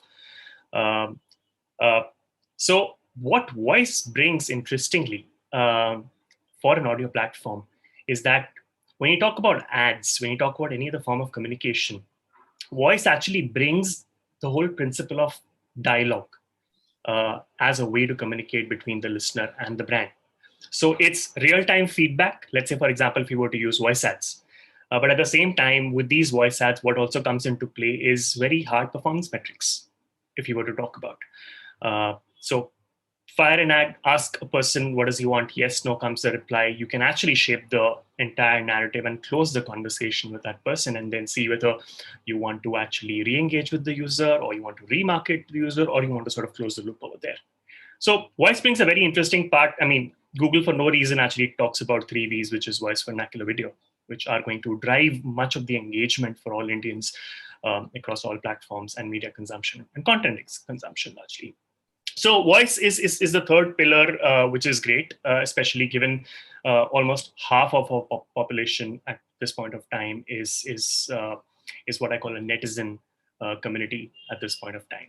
So yeah, I mean, largely if I was to say 200 million out there, 3 parts to digital audio, which is music, podcasts, and voice. A lot of new extensions also sort of coming where voice has been taken in the realm of social audio in the form of chat rooms. And that's the sort of thing which is small right now, but still gaining traction over the course of time. So that's like the larger landscape of where the digital audio industry is and where it is and what is the sort of seemingly near future that we sort of about to tip on. That was interesting, and I think that opens up a lot of perspective of looking at what digital audio is from a brand perspective, and which brings me to the next question. According to you, how brands are adopting to digital audio? Because I remember in some of my conversations in the past, I think the challenges have been that brands used to treat digital audio as a complementing thing to radio, like a complement platform to radio. So some of them, maybe the initial adopters of digital audio would have experimented with radio jingles on digital audio platforms. So like if you could tell us how brands are adopting to digital audio, what are the kind of content formats and possibilities they are looking at this point in time? Right. So that's an interesting one, because I think that's where digital audio as a space becomes a lot more relevant in the media plan of every brand. So in one word, or let's say in one sentence, I would say yes, the adoption is very active, very healthy, and with a lot of intent. And we're seeing it only grow over the course of years. So to elaborate on that, let me just sort of throw in a bit of perspective of what we've seen personally in terms of growth of how brands have done. So let's say we are yet to sort of consolidate the numbers for 2021, but they also seem to be indicating the same thing. But in 2020, when we sort of took stock of where we were, how we did in terms of the monetization business that comes from largely the brands end, we saw a 24% increase in invoice revenue. And we saw about a 33% increase in the total number of advertisers in 2020 over 2019. So what we're talking about over here is a huge leap that is happening year on year on year. And what I can tell you is that this year we'll probably be witnessing similar, if not more, sort of a thing. So that phenomena is a good indication to show how encouraging this whole trend towards digital audio is sort of shaping up actually. Having said that, I think there are a couple of sort of nuances which I'll want to sort of talk about over here at this point in time. So if I was to dissect what are the sort of different reasons or the different objectives for which brands actually choose digital audio, I think one is when we have conversations firstly with them and we actually tell them that, okay, we are 100 million subscribers big. And they say, okay, 100 million users is a big thing. So what's next is that they want to sort of certainly leverage the scale that we can bring. One thing is sort of, I think, pretty clear in the entire marketing fraternity is that the digital audio listener or the user, the consumer whom we've talked about at this point of time, is certainly someone who shows a very different characteristic, because digital audio per se is an immersive medium per se, but at the same time, it could act as a soundtrack to a lot of other activities that you do. In fact, 79% of audio consumption happens in what we call ultra mobile moments, which is, let's say, for example, you're cycling, you're traveling, you're cooking, you're cleaning, all those sorts of things are the ultra mobile moments in which most of the audio consumption happens at that point of time. What happens after a couple of brands have actually chosen us for the sake of, let's say, reach? Just to sort of put a bit of perspective to how some of the brands are leveraging that reach that we deliver them. So let's say, for example, in the OTT sector, let's say, for example, we work with Netflix and they are about to launch a title.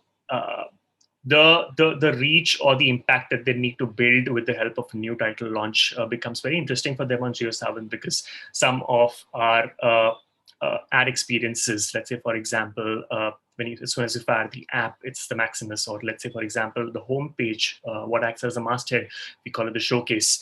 That's where each and every listener starts to get a glimpse of the brand and what the brand wants to say. So they become impact properties, and that helps the brand leverage the impact and the mass awareness that it needs to create among this huge set of people. The second type of association is, let's say, for example, when brands want to do branded content on our platform. So let's say, for example, a good example would be when we were working with Amazon Prime on their show called 4 More Shots. A way to sort of bring alive the title with JioSaavn audiences was how do we sort of highlight the 4 different characters? So they decided to actually make a playlist which described the personality of every character, and that became like a brand channel or a branded content property that Amazon had on JioSaavn, and saw some tremendous engagement actually in terms of listen through rates and the kind of audience that it helped Amazon Prime Video reach. So that could be another example. The third example is when sort of brands leverage multi-format ad experiences on our platform. So it could be for impact, it could be for engagement, it could be for talking about something, it could be podcast integrations, a lot of things like that.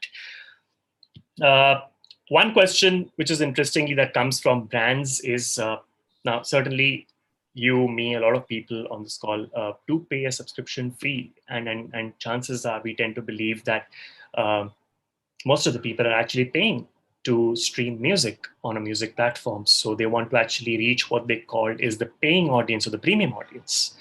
However, let me just sort of drop one statistic over here is that if we are talking about 200 million plus users in the audio streaming platform space, only 1 or 1.5% of the people actually pay or are pro or premium consumers in the larger space. So it makes even more sense for brands to actually come on the platform, because the rest 98 or 99% of the people are actually ad supported. However, a lot of brands do want to associate with the paying audience on our platform because, of course, the number is huge. That's another way that brands tend to sort of come to us.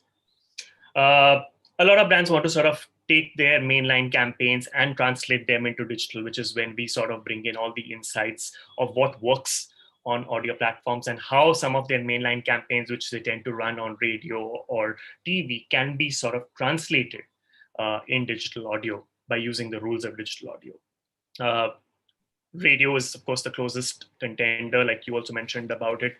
But I think what is an edge that digital audio would have over radio is that everything is measurable over here. Every response, every stimulus you put out there, you know exactly how everyone is going to sort of respond to that. And there's real-time data available for you. So that sort of builds an advantage for us. So, I mean, there are a lot of advantages. Some brands want to sort of come do vernacular regional campaigns, which is where I think we do talk about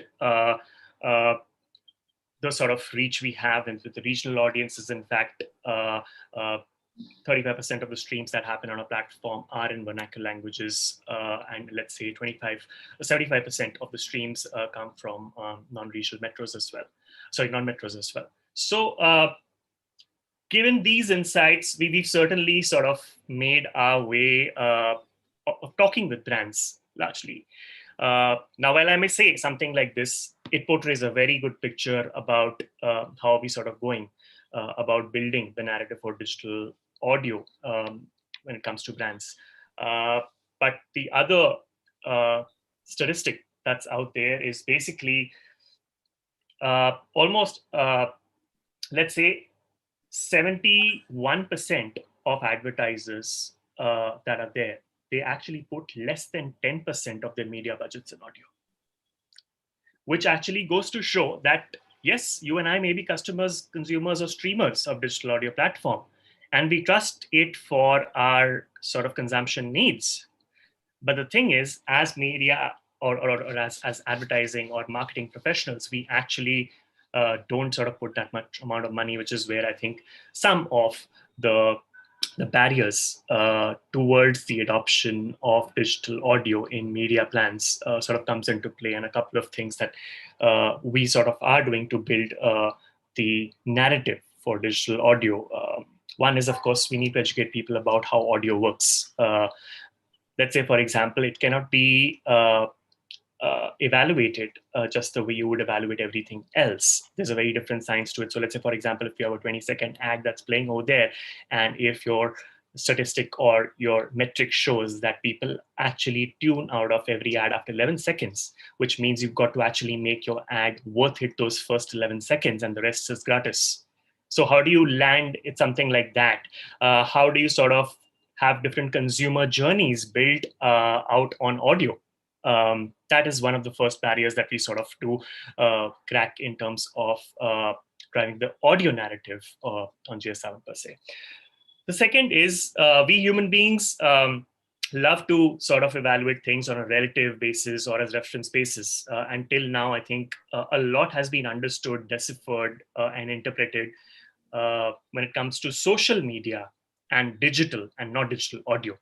So a lot of brands, advertisers, and marketers do sort of tend to superimpose the expectations of social and digital onto digital audio, which is when our job actually becomes to tell them that it's not something that works like social media. So let's say, for example, a brand is sort of coming on board and saying that, can you make people share this message of my brand? And our immediate sort of answer to them is that audio does not work like that. Sharing is something that doesn't happen on audio. People come there, it's a very individual thing to sort of listen. And certain traits of social media cannot be. But what we can tell you is, if this is what the objective of your larger campaign is, then this is what we can do for you, and this is how we can evaluate this for you. So we need to close the loop with evaluation and everything.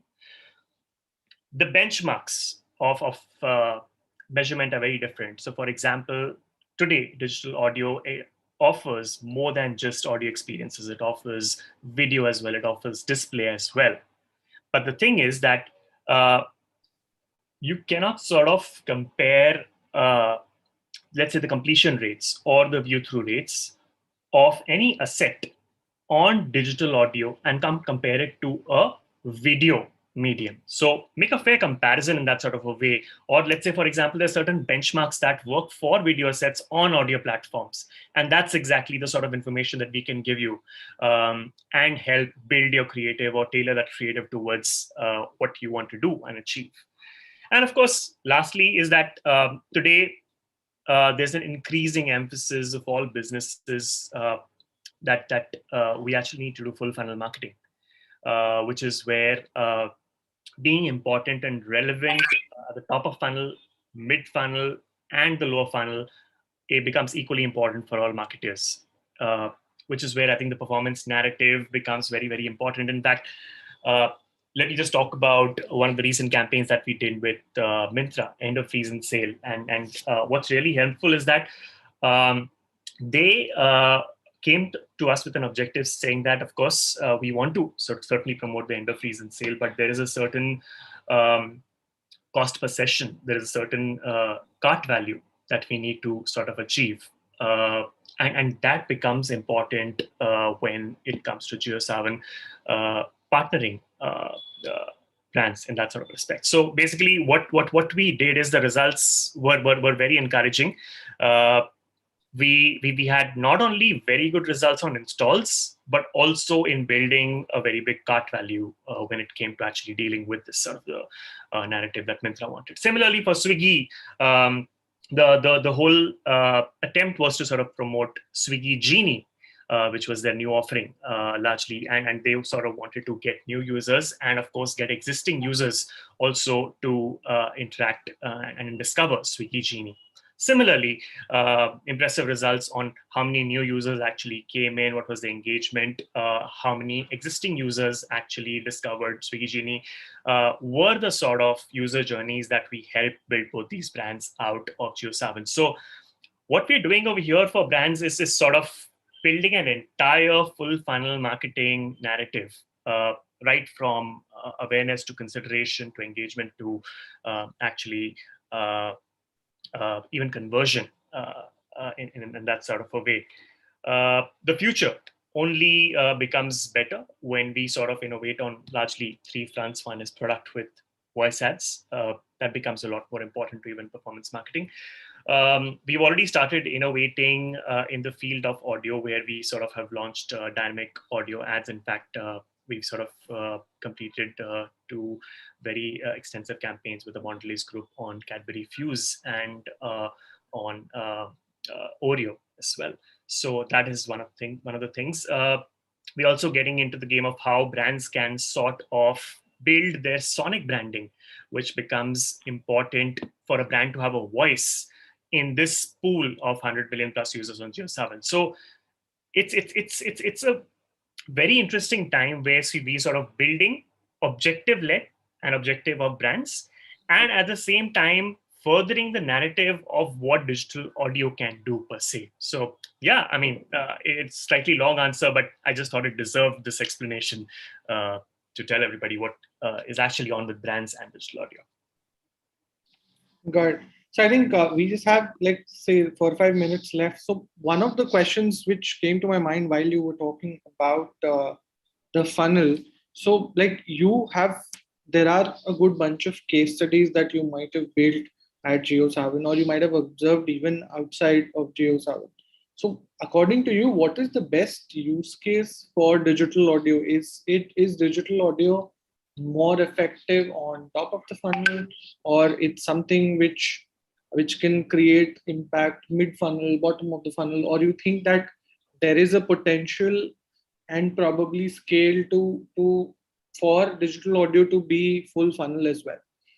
And like if you could share a good case which could be like something at JioSaavn or something that you might have observed otherwise, wherein a brand has invested heavily in digital audio and has managed to drive the full funnel. Because given the festive season, that is one thing which is like, that is the only objective at this point for every brand. They want to drive performance. They want to drive as much sales as possible. Right. So there is no one part of the funnel where digital audio works exclusively better. In fact, there are different campaigns and there are different objectives and there are different categories for which different parts of the funnel work.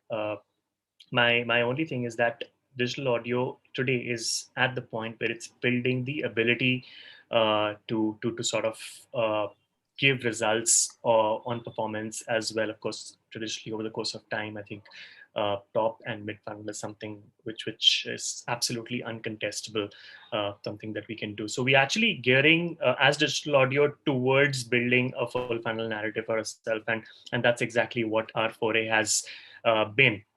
Having said that, what I can say is that when it comes to the festive narrative, and what's really important for brands when it comes to digital audio, is that we've sort of done a survey also on our platform, which basically talks about what are the various things our audience on JioSaavn expects out of the festive season. And overall, the larger sentiment is that people are sort of cautiously optimistic, and this is something that I think in the previous panel discussion also Spiky brought it up, and with this sort of an audience, what's really important is to understand how optimistic and to what degree you can sort of pull or stretch with these people. So let's say, for example, if I was to say, put a number through the survey of people who are optimistic about the festive season versus those who are not, actually the ones who are optimistic outnumber the ones who are not optimistic by 2:1. So clearly the sort of direction is that people are optimistic. And what's even more interesting is that 3 out of 4 people actually want to indulge in festive shopping, according to the survey of us. So we went ahead and we asked them that, okay, that this looks interesting. So what are the sort of areas, or what are the sort of categories that you would be actually indulging, spending, purchase, whatever, on this festive season? And some of the top categories that basically came to the fore were, of course, clothing accessories, which happens to be the sort of driving narrative, followed by gift vouchers, which is quite interesting because they want to actually gift others, family and friends, with a lot of gift vouchers. It goes down to jewelry, it goes down to even auto. And that's exactly the sort of narrative that these categories are also building, with sales during this season, new car launches, travel, those sort of things are there. So people are actually optimistic for the right things. And I'm so glad that actually all the brands are talking exactly the same language, what people want at this point of time. Now, it totally depends upon the brands, how they want to leverage the best out of the platform, which is, let's say, for example, do they want to tap into ultra mobile moments, which I spoke about, which is 79% of the consumption? Or let's say they want to tackle or tap into the podcast revolution that is big over here at that point of time. Or let's say, for example, we also offer very precise audience targeting options. So it could be, if you have a custom set of people that you want to go after anymore, you can actually go after them on JioSaavn by doing a custom match. Or let's say, for example, by behaviors, you can actually go after people through Google segments, which is on the 360. Or let's say, for example, there are many other audience targeting options that you can go with, very sharper. And you can measure it also beyond just the foundational analytical metrics, which is CTR, reach, those sort of things. You can actually talk about listen through rates. You can talk about view through rates.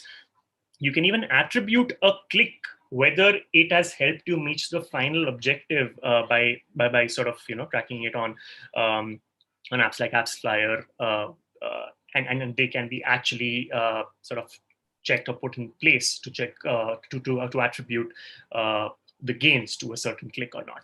So in and out, there is a lot to sort of discover this festive season. If you're opening a new mall, if you're wanting to drive people to your showroom, even that can happen, because digital audio gives you that option of CTA saying that find it on Google Maps. So from ad to location is something that you can do. If you have a new release as an OTT, from ad to actually blocking that date on your calendar, all these things are possible, and it's a great time for brands to sort of tap into digital audio at this point of time, with a lot of learnings and a lot of things that are sort of coming up in this festive season. So one last thing, I mean, I'll take one more question probably from comments, and then we could wrap up the session. So there's someone who's asking, is audio marketing sensible for SMBs who might not have a big budget? So is there a entry cap for brands to invest into audio?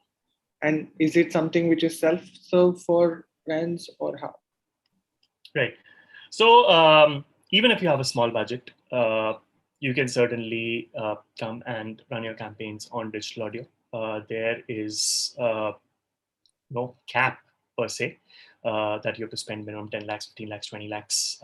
There are audio campaigns that run on any platform, even ours, for much, much lesser. So certainly there's no cap to that. Okay. So last bit, I mean, like what is it that brands can expect from digital audio this festive season, and like what is some food for thought you would leave for brand managers and even media planners who are watching this? Right. So couple of things. Go scale.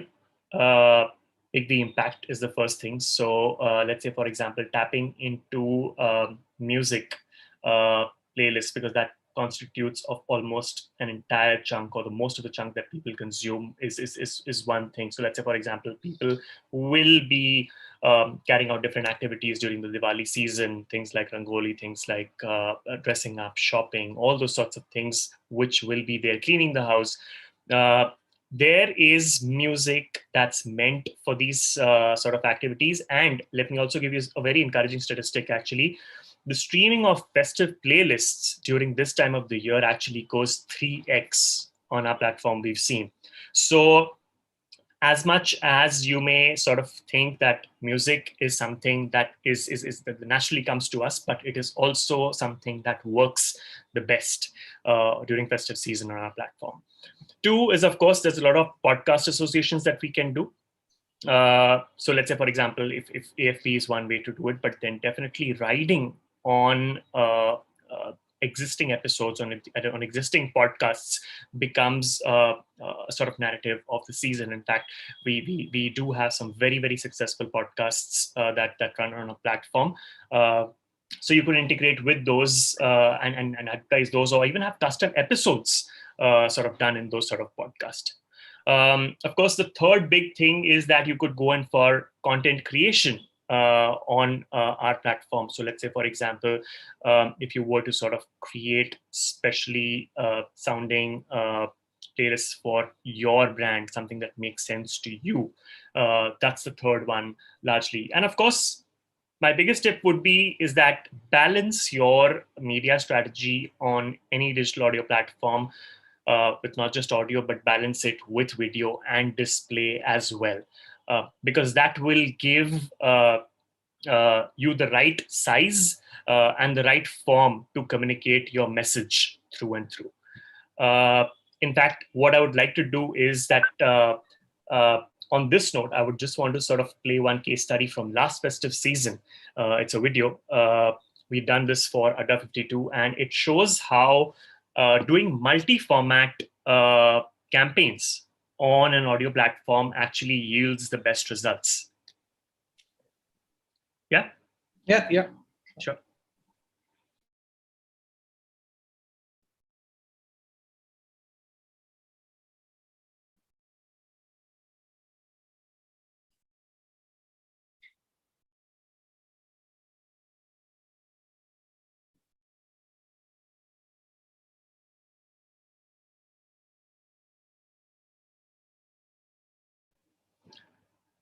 This is visible, right?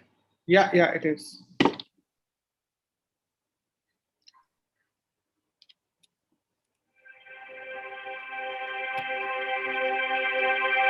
As millions moved back home during the pandemic, families came closer, but friends grew apart.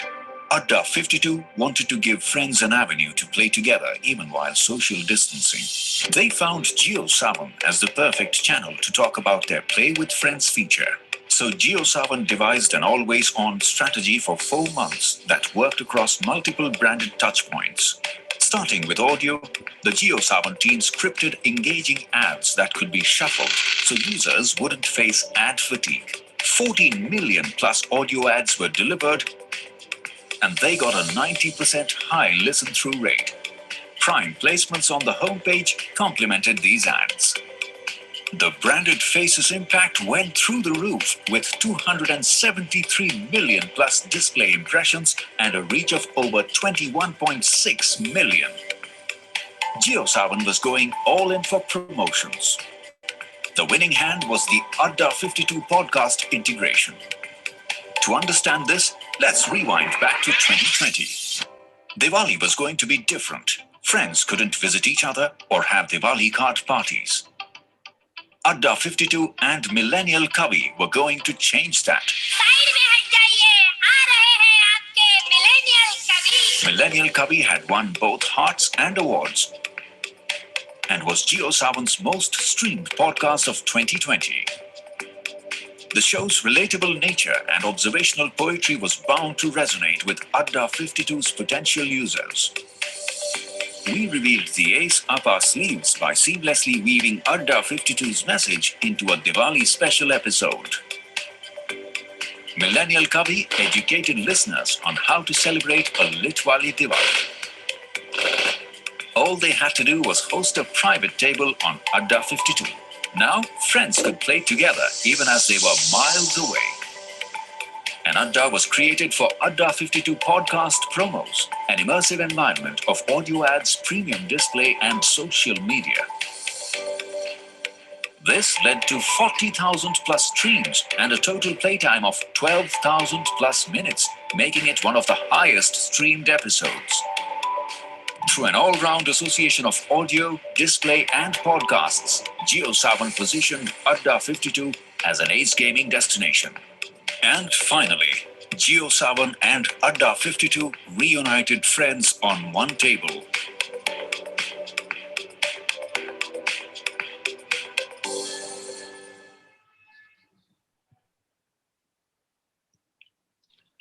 Great.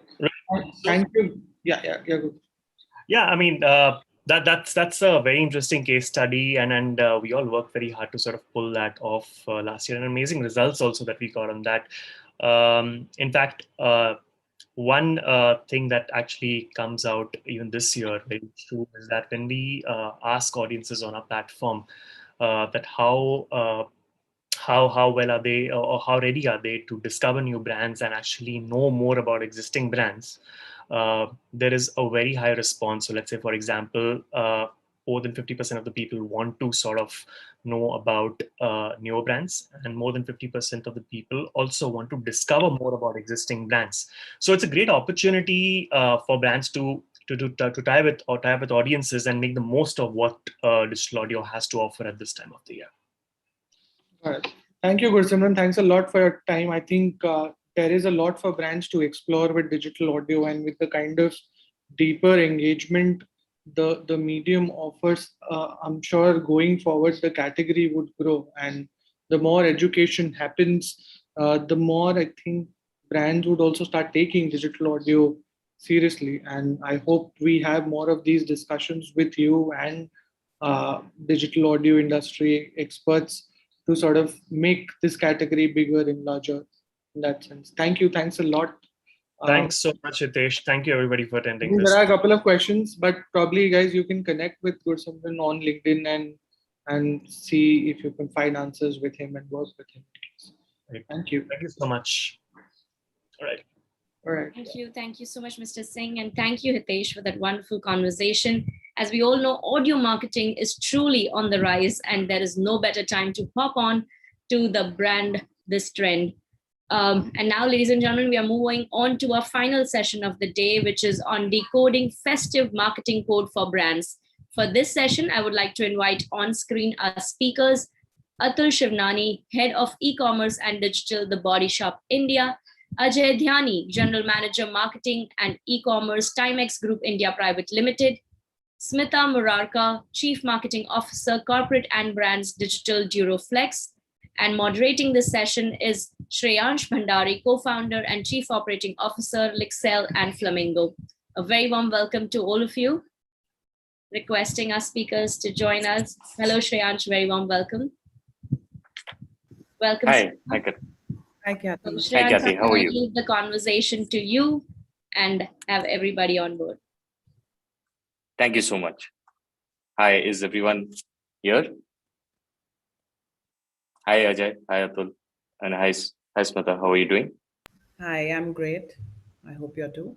Hi, Shreyansh. Yes, thank you so much. Hello. Hi, is Ajay here as well?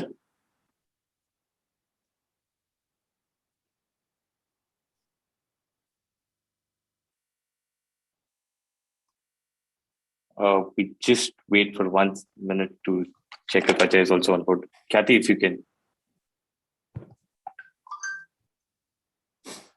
Yes, Shreyansh, maybe you can start the conversation. We're just getting Ajay. Sure. Yeah. Sure. Thank you so much. Hi. So good evening, everyone, and thank you so much for taking your time out to join this session. And it's a pleasure to speak to you, Atul and Smita, and hopefully Ajay as well in a few minutes. It's been a tough 1.5 years. I think we all, Atul, we've spoken about this, I think, multiple times, that how things have evolved. And I think typically, and I'm very, very thankful to have such a great list of panelists on board. But the clear thing is, when we were kids, a lot of times we used to know about the importance of time, the importance of sleep, as well as the importance of grooming yourself. And I think we have a panelist which are expert in all of these three. So yeah, I'm hoping to get a good insight, some great insights from you. Just before we start off with the entire, festive decoding and what we're doing for the festive season, there are a couple of things which have happened in the last 18 months, and I think all of the people here would also appreciate and understand how things have moved over the last 18 months. There have been, we've gone through various cycles. There are various hurrahs for a couple of brands which we worked with, and there were a lot of issues when we were looking at offline marketing or how do we scale up the overall online marketing. A couple of things which I've noticed myself with the brands which we work with, where we manage their digital, is that there is a good spurt and increase of luxury spends. We've seen a whole new set of audience come on digital. Specifically, while obviously the 18 to 35 ones are the people who buy the most, who are engaged most with digital, but we started seeing people above 45 also, doubling the kind of time they spend on the internet. Average order values have increased. Tier 2, Tier 3 cities have, the internet penetration as well as buying from Tier 2, Tier 3 cities has blown up considerably. We've also seen vernacular languages. And I think in the last 18 months, I think we've not seen such a big explosion of D2C brands like we've seen, in the last 18 to 20 months. Now, these are a couple of my observations or our observations as an organization when we're dealing with brands or we're trying to understand and study the market. But I would really want to understand a lot more from your end. Is that how do you see, what has changed for you in the last 18 months? Any festive trends or any insights which have happened over the last 18 months? And specifically, by today, now we are at the cusp of the largest festive season in the country. But there have been a lot of smaller festivals or a lot of learning opportunities which you've got. So would want to understand if you have any specific, insights, or you would want to point out certain trends in your particular industry over the last 18 months. Yeah, Atul, if you could start, and then maybe Smita, we can take your opinion as well. Right, I'll just take it up quickly because okay. So thank you for having me, Shreyansh, and thank you for posing this question. You're looking particularly sharp today, so I must say I don't have any grooming advice to give you. I was on time and I've got a good night's sleep as well. Good night's sleep as well. So I think given I think Ajay has joined as well, I believe. Hi, good evening, everyone. Hi, Ajay. Welcome on board. Yeah, thanks. So as I was saying, I think when we talk about this particular festive season, we've been a part of the retail industry, Shreyansh, you and I, for about 8-9 years. And you coming more from consulting side, me from the brand side. We've always planned for a festive season, started planning for a festive season as early as March or maybe in April. Stocks have to be planned, but campaigns have to be planned, assets have to be deployed. So much has to be done just for this OND quarter. And most of it is in the October and first half of November. Having said that, I don't think last festive and this festive we had the time or the clarity of thought in order to approach a festive season as we would have had in the previous years.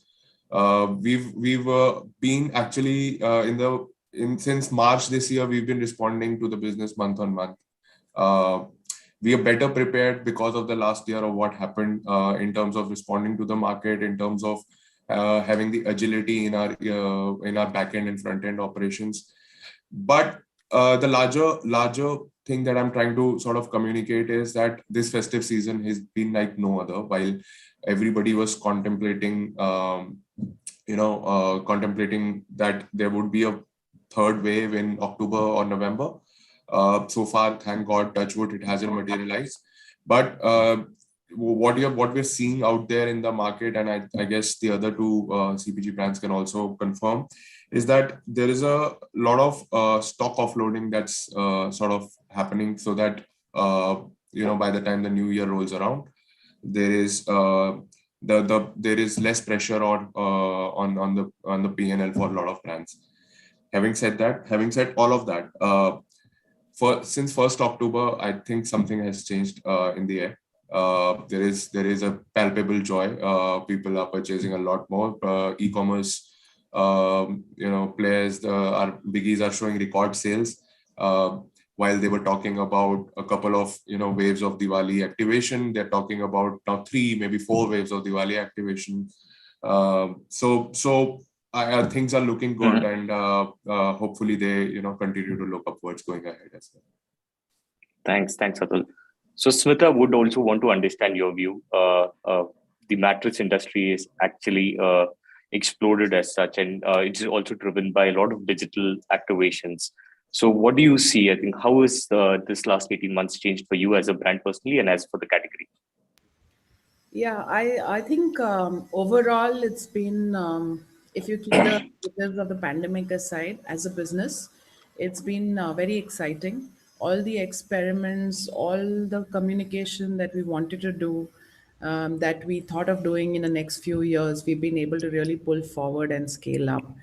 For a long time, this brand is over 50 years old, Duraflex, Yes. but for a long time, we've been trying to educate consumers about the importance of sleep. But of course, in the daily hustle, that got lost. The pandemic really brought about interest in that topic. I mean, a lot of media wrote about it. Brands like us spoke about it. And of course, consumers realized how important it was. So for us, the pandemic has been really a epicenter to bring about the importance of sleep and therefore the products that we make. Even the mattresses, you wouldn't know which mattress you're sleeping on or what the quality is, or you would really not care how good or bad it is, right? Because you would blame your lack of sleep or your tiredness to a lot of other external factors, that it's work and it's getting up late and all those things and bad traffic. But in the absence of all that, when people spent a lot of time at home, we were able to really connect with the audience, make a lot of conversations. So in fact, right from wave one, what really set us apart is we were ready with the information, we were ready with all our activities online when we were not able to do any offline communication. So we were really ready and we educated consumers a lot about sleep. That Sure. brought about a lot of sales for us also as soon as business opened up, because ultimately our products also were really good, and a lot of innovation, a lot of tech interventions have gone into it. So it really connected the dots well for us. Coming to this Diwali, I think the mood is a lot different. Last Diwali, our communication was around how work from home, how being at home has really, dampened the spirits, and it's really leading to a lot of anxiety. So it was more about cheering people up. But this Diwali, we've come out with our national celebrity campaign, Alia Bhatt, and Right. that's really well for us. It's refreshed the category. It's given it a facelift, and the way we've treated the whole communication, which is talking about our Durapedic range, which is doctor recommended range. So it's brought a lot of interest in a very meaningful way. And I think today our learning has been consumers are willing to listen across categories. We've also expanded into a lot of mattress accessories like a mattress protector, a behavior which was just not there before the pandemic. You would not even Right. invest. Good mattress, forget a protector, right? So we've expanded into bed linen, furniture. So today, I think across categories, there is a need of consumers to listen to good brands and upgrade and buy better brands. If you're making the right conversations, if you're connected, and of course making great products, I think today consumers are willing to listen to you. The divide between a great brand and a average or a lesser average brand, I think, has widened, where people are becoming more quality conscious and they're willing to pay for quality. Of course, if there's an affordability issue, then that's a different thing. But people are willing to pay that little more and get better quality. For us, digital has also paved way for omni business. So Duroflex and a lot of leading brands in the category were focused on offline business a few years back, and it was difficult to scale up e-commerce together with offline, right? That has completely changed, and today our dealers, our entire network of stores really value the online brand building that we're doing. So we're getting a lot of consumers who walk into the stores who've read about the product on our website, on the social handle, and they're converting. So it's also leading a lot of conversions and footfalls into our offline stores. We've also been able to expand a lot of our experience centers. So this is something that we started post the first wave of pandemic itself, when a lot of retailers were reducing their expansion strategies, because obviously offline was not seeming like a great bet. Yes. But that's when we really took a call to say that this is the time to upgrade the experience of buying a mattress and sleep essentials, because if you're able to give a great quality experience, if you're giving a really well laid out store, then consumers would want to walk in. Why wouldn't they? And these are standalone stores, and that's really paid off. So today, within a year, we're about 25 stores, and we're expanding like every other week. We'll be over 50 stores by December. And that's pretty quick expansion in these times. It's also helped us reach territories where the brands were not so popular. So typically this category, the brands tend to be more popular in the southern parts of India, because that's more branded play. And we have online business, but we've been able to penetrate into a lot of northern territories, western territories in the pandemic. So all in all, from business point of view, I think it's really shaken up the industry. It's made strong players stronger, up their game, and profitable businesses like us take risks and calls, which have really paid off. It's given us a new dimension as consumers and business owners altogether. Fantastic, good to know. I think with every gray cloud, there is a silver lining, and as much as you can utilize the silver lining, it generally overall helps in the long-term plan. Ajay, I think there's nothing we can say about time. Time has stood still for us in the last 18 months. You're in the business of measuring time. What do you see as as insights over the last 18 months, and any trends which you're seeing for this festive season? Right. So first of all, Shreyansh, Diwali is the most important period for our business. Not only because it brings a lot of festivities into the picture, but also because of the fact that we see a lot of wedding and a lot of gifting during this period of time, and there people buy watches to gift, and mainly because of these two occasions.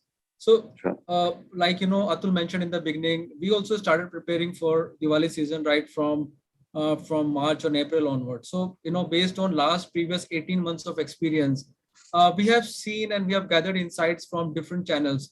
Like for example, consumers shopping in our showrooms and consumers shopping in our traditional retail stores vis-a-vis consumers buying watches from our D2C or e-commerce platform. So I mean there we saw huge opportunity of delighting our customers by offering a better product during this Diwali season. For example, for e-commerce, we launched a couple of smartwatches, and we all know that wearable segment is growing in triple digits, and we also saw very good response for previous launches. So for this Diwali, we have lined up a couple of smartwatches for the consumers who are looking to buy fitness and wearable devices. For the consumers who are looking to buy collectible items, or maybe like limited edition timepieces, we have recently launched Coca-Cola Unity collection for them. And we are also launching premium automatics. So new launches are there on one hand. On the other hand, at the same time, we are also delighting our customers with very good offers. Like for example, it's a time when everybody look to buy watches with some good offers, and also we are also delighting our customers with offers, but also lining up our product category in such a way that we have a new product for our consumers to delight them. Now, secondly, talking about this digital and the e-commerce landscape, see, we have also seen that e-commerce journey really, taking a strong trajectory in terms of growth. And not only e-commerce, but our retail partners who are like, into very traditional retail store, they have very traditional way of working. They are also adopting this digitized way of reaching out to the consumers. For example, small retailers across different parts of country, they are also trying to build a small ecosystem through which they can connect with their consumers, maybe through their Facebook, or maybe through WhatsApp, or maybe through something else. But there is high amount of digital literacy and digital awareness which is coming amongst the these traditional retailers, which is again helping this overall digital ecosystem to grow. And that's a very good sign as compared to last year Diwali. I mean, last year Diwali was also very good, but this time we have seen even better response from different markets, be it offline or be it online. We have seen that this shopping freak from the consumers is coming back into the fold. So that's a very positive sign for us. Thank you so much, Ajay. I think you've made a very important point of ensuring that it's not only the customers which we're trying to reach out, but also figuring out how can we try and grow the entire digital ecosystem. It's right from retailers to partners to tech. And with more and more people coming online, I think my next question would be, what are the preparations that you've done at the back end in terms of technology upgrade or in terms of anything which is new for customers which we're trying to launch in order to cater to the increased anticipated demand which may come from this festive season and also again for the next few months or years to come. So Smita, if you'd like to take this first and then maybe we can go to the other panelists. Yeah, absolutely. I think as you guys mentioned, the first thing about digital is digitizing your backend and your entire service mechanism. That's very critical. So for us, right from last year, we've started setting up that entire processes, the entire order management system, supply chain network, tying up with 3PL partners. So the first bit is to really ensure that consumers get their goods on time. The second is the consumer service experience. So we have a very robust CRM team. Something that was a handful, pre-pandemic now is like a bench strength of 75 people. And for our category especially, very, very important, we've set aside practices where even when the consumer orders, there is a call that is made to check if they've ordered the right size, because most of the times, that is a reason for return, and we can really eliminate that quite largely. So the CRM representative calls the customer, understands the right size and the right type. Sometimes they might not know what's best for them. So there's an intervention at the pre-delivery stage, on the delivery and post-purchase as well, where we call them to understand if they're feeling good about the new mattress, if they're able to find out the difference and anything better that we can do. So there's a lot of investment that we've done on this whole process, and we feel that's really the differentiator. So it's not only a online purchase, but it's an assisted experience that we give along with the online purchase. This team also is responsible for a lot of selling, upselling. So a lot of times, consumers are not able to make up their mind on the website or an online platform. Again, because of the category it is, it's not easy enough to buy as like a shirt, a standardized shirt. Right. So they give them this assisted sale. They really help them understand the product. So this is one other area. The other is we are also doing a lot of analytics. So a lot of digital tools have been put in place to really analyze a campaign, the consumer behavior, all the conversations that happening. And because of all this, we've been able to launch a lot of new categories. We are able to listen to what's happening in the market, sometimes launch it and create categories. So the mattress protector that I spoke about is an antiviral mattress protector, which we launched before anybody took this category seriously, in the entire industry. We launched it. It was like a mask equivalent for your bed, sort of a conversation that we did. And we believe we've really created the need for this category now. So things like that are possible with a lot of listening that we do on digital, a lot of consumer feedback that we're getting. Our next phase is, and that's ongoing right now, is to really integrate the Omni world. Again, something different for this category, while a lot of retail brands have done it. But for us, it's a learning curve on how do we get the offline and the online to really merge our experience centers to really become completely an Omni platform, experience centers and website. We are also digitizing. We have a huge network of multi-brand partners and exclusive franchise partners. So we are digitizing their network as well to make sure we're able to service them, because this industry was again working in a very, very retro way, where they were doing a lot of things manually. So we've been able to, as Ajay mentioned, we've been able to educate them on the importance of digital handling day-to-day operations. So we've been able to really transform that. We've started the journey, and as an organization, completely, we are undertaking a lot of digital transformation. We won't say IT and digitization, but we really want to become digitally transformed. So a lot of Mhm. focus is going into that, and yeah, we are trying to fast track as much as possible and learn as much as possible and see what's in store.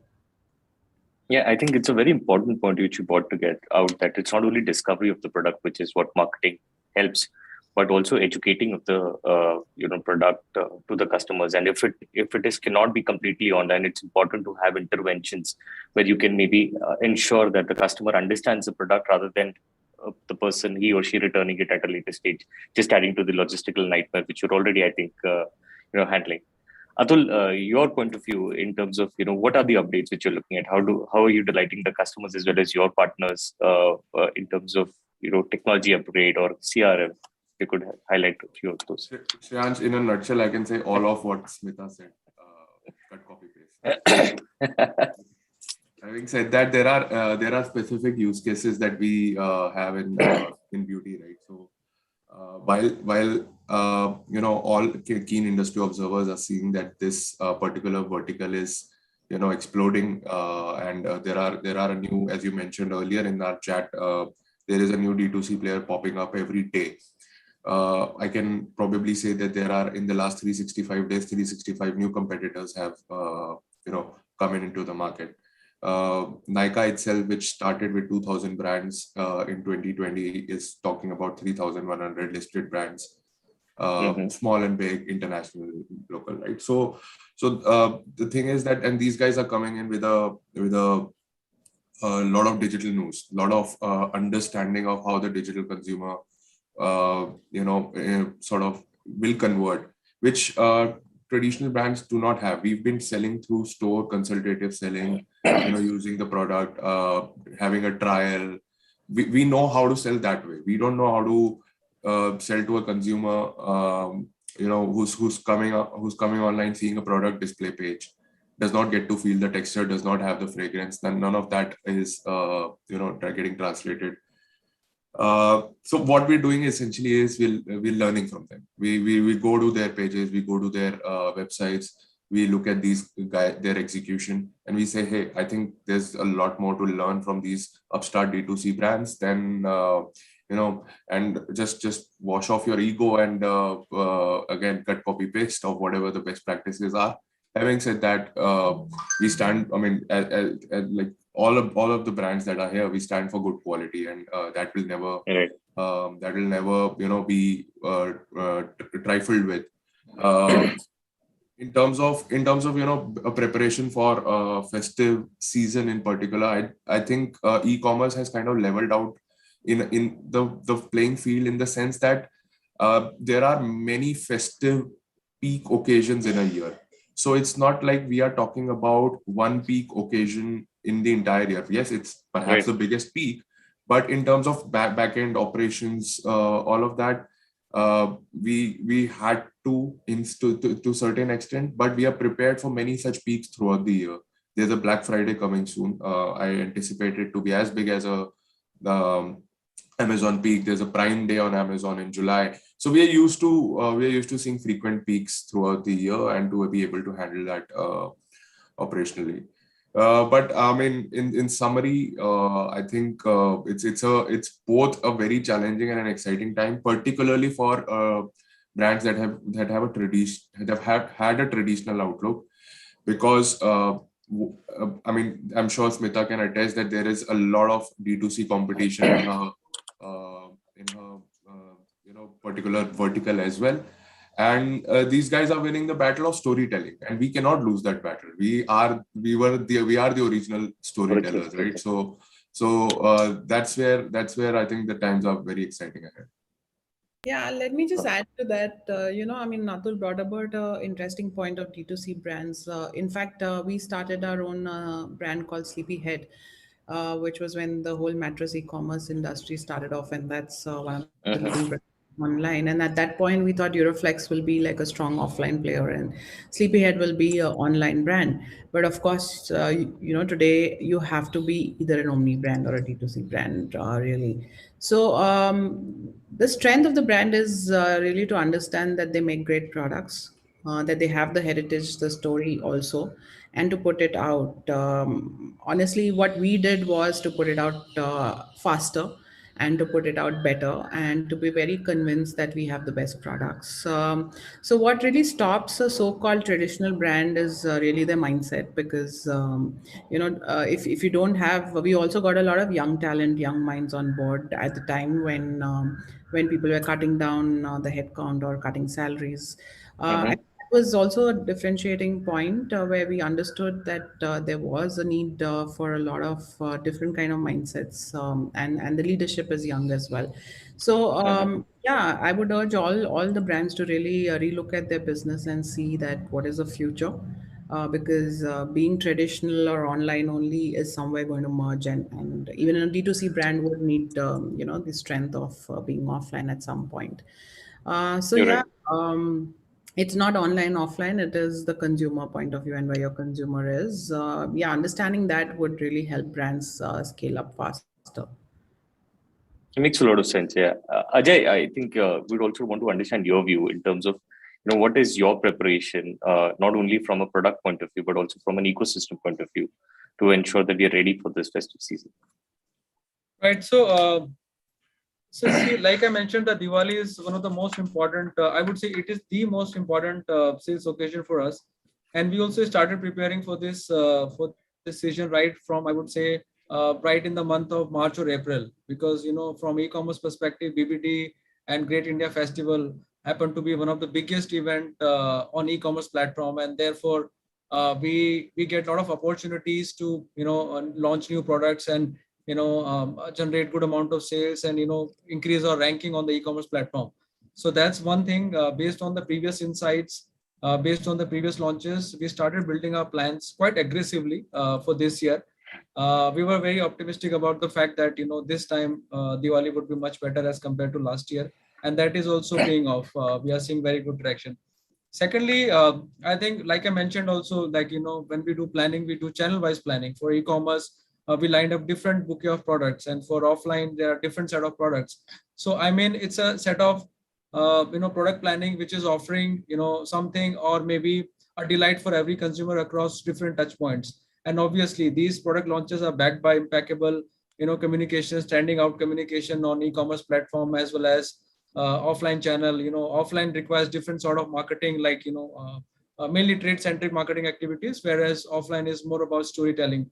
And that is one thing we started preparing for that. Second thing, I would say, the another initiative globally which we have taken is to get our partners on board. For example, during this festival time, or maybe during any other event day, they would require certain communication assets from the brand side, and they generally put it on their social media feed or maybe somewhere else.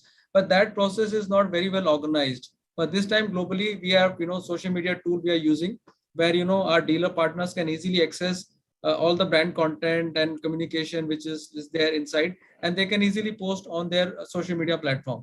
So that gives additional reach in terms of mileage, and also gives us better insights to understand. It helps us to basically unify our communication across different channels. So that is one thing we are also started doing this, especially during this festival time. Just the launch and test is being done with about 150 partners across India, and soon it will be extended to more number of partners, and that will kind of make a unify our communication on social media. So that's one thing. But apart from that, on the offline channel, if I talk about the marketing side on the offline channel, it's still more traditionally driven, like how we generally see consumer shopping for offers, or maybe for something else, for gifting, and also keeping those sentiments in mind. Our communication is designed in that particular fashion to appeal to that set of consumers, whereas on online our communication is slightly different, to target to consumers looking for fashionable or maybe wearable tech products or smartwatches. So that's how we have also tweaked the communication as per the channel need. Fantastic. I think a couple of feelers which I got from this conversation is while you're all trying to ensure that there's this entire CRM technology, backend stuff, and even maybe partners on board. But one of the things which I also kept on hearing is communication, assets, creatives, to reach out to different customers differently. So I'll try and combine two questions in one. One is that is there any specific festive creative which you are trying to put together? How is it and how is it different for different channels? Do you have something for online? I think Ajay has already answered some of it, so I'll try and understand this from the other two panelists. Is there any separate creative for online or maybe for offline, or maybe even for different mediums? Like we just had a session with JioSaavn, and we understood that audio creatives could be very different from how you want to reach out to a static or a video creative. This is one. And how are you trying to plan and differentiate your creatives from the onslaught for all the D2C new age brands which are coming up, specifically, in wearables from wearable technology for watches is something where we've seen a huge influx of brands in, Ayurvedic or natural cosmetics. There is, again, as Atul, you said, there's one new brand which is launched every day. And again, Smita, I think in your category as well, we've seen a huge flow of new brands. So how are you trying to use creatives to differentiate yourselves? And then what is the kind of nuances in creatives for different channels? And something for specific for the festive season? Is there anything which, your customers can see? Yeah. Yes, Smita, please go ahead. So firstly, our fundamental recipe for success for us at least has been that our messaging is consistent. And we don't believe the offline consumer and online consumer is different anymore from a discovery purpose. So everybody's discovering it online, mostly 60-70% of our research, especially for expensive products like ours, for a long product like ours, starts online today. And then the messaging is very consistent. So whatever the communication we've been doing, we start from a pivot and we really then diversify to different media. Use it for what the media is known for, and probably edit it accordingly. So treat that media a little differently, but the messaging stays consistent. So we really believe in the power of that, and that's worked for us. As for the festive campaign, we have a fresh campaign that's out. It is a TVC as well as a digital film with Alia Bhatt, and hopefully you guys have seen that. And it's all about how your best friends, like they advise you for everything else, they should also give you the best advice of changing for good. And sleep and mattress is the change you need to make this festive period. So typically there's a lot of traditional buying of jewelry or any other categories. While that is great, there should be enough focus on sleep as well. So that's really the messaging with Alia Bhatt making the whole conversation. And then we've taken that messaging across onto our stores, onto print, entire digital content conversations, having a lot of quirky conversations. We also released a video which showed our factories, how innovative and what process driven technologies we have. So we start with a fulcrum messaging and we really take it all across and hammer it down. And that's really helped us. We've been doing that through the year. In fact, last year, our first campaign was Sleep for Immunity. And we got a lot of doctors on board, health, holistic, conversations happened where we spoke about how sleep impacts immunity, where immunity was the most talking point when the pandemic started. For us, discovery is very important, and we treat that as a single-minded objective. There are a lot of consumers in India today who still want to touch and feel the product. Again, maybe more so in categories like ours. Yes. Now that's where our experience centers come into play, and they give the same kind of experience that we are promising to a consumer over our ads or our conversations online. So we're really trying to see how do we upgrade this consumer to know that this category is not fuddy-duddy anymore. It's not something that your father, your grandfather has bought and that therefore you use the same thing. It's more modern. We are also really researching and trying to bring a lot of tech-enabled products, and that's something we'll talk about as and when it comes. But there's a lot of future for this category, which consumers, haven't seen yet. In fact, more than 60% of this category is unbranded. unlike a lot of other categories where pandemic has happened. So that's the potential for us, really more than competing brands, to really make sure that every consumer in India sleeps better and they buy a better brand. So that's the kind of conversation we're trying to make. Interesting. Atul or Ajay, do you have any different thought of how you want to use creative? Or I find it very interesting that there is one key messaging and which you try to create various versions for in different mediums, or trying to reach out to different audiences. But a lot of Right. brands, they try with very different communications across mediums. So Right. what is your line of thought when it comes to your brand? So just like to add here, for example, in our case, we have within one brand, when we talk about Timex, we would have Timex analog watch and Timex smartwatch communication would be slightly different. But within our group, we have different brands, like for example, Helix, which is targeted towards the young audience, and recently we launched one Helix smartwatch. So I mean that was targeting to the fitness enthusiasts looking to buy fitness watches. But I'm saying from then there are global watches which are collectible timepieces, like for example Coca-Cola Unity Collection, limited edition timepieces. So the communication around that Coca-Cola Unity timepieces is slightly different as compared to regular analog watches, and our target approach, reaching out to the set of consumers we are targeting would be slightly different. It will be more influencer driven. It will be more social media driven. Whereas for analog watches, we would use more of offline channels like trade marketing and offline POS communication. That would be slightly different. But I mean, on and all, we try to gauge with the consumers and try to understand their needs. And therefore, within the bouquet of different brands and the genre of different products, we try to appeal to the consumers in a best possible manner through that communication. Interesting. Atul, your take on just quick addition. I mean, I think most of the points are very well covered. I just would sort of, I think what the last 1.5 years has actually also done is it's homogenized there's no online customer and there's no offline customer anymore. There used to be a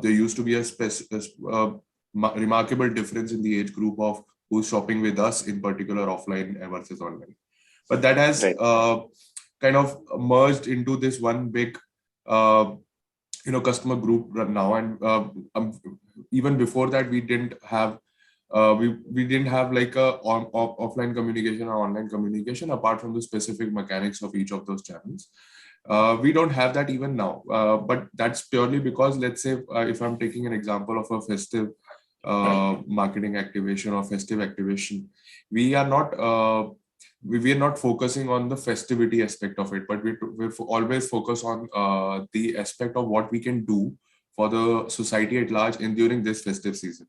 So one of the campaigns that we are running, and I'd like the audience to have a check out, a slight plug alert, but it's for a good cause. So one of the campaigns that we are doing is to identify and work with NGOs that are supporting COVID orphans, and that has been the the fallout of the last 1.5 years. While we do celebrate, we should celebrate. And we've had all of us have had a particularly harrowing 1.5 years, but there are people who've suffered more than others. So so that's what that's and that messaging, that core messaging, appeals to both online and offline consumer, and that has been our core messaging. Product, we know the product quality of the product we have will sell itself. We always have a hero. We take that hero to the market. All that always happens. But during this festivity season, whether it is Diwali or Christmas going forward, we like to sort of communicate that larger societal message as well. And I think the difference that we try to create between online and offline has completely, they used to be, but it has now completely blurred over the last 1.5 years. Thanks. I think so. What I've understood is that from all the three brands, there are very specific communication ideas, or what you'd want to, how you want to reach out to your customers. You have a cause. I think Timex, while it's been legendary, they also have a lot of new products as well as specific product for each customer group, and then even for Duroflex, there is one communication channel, thought which you'd want to reach out to different customers at different point of time.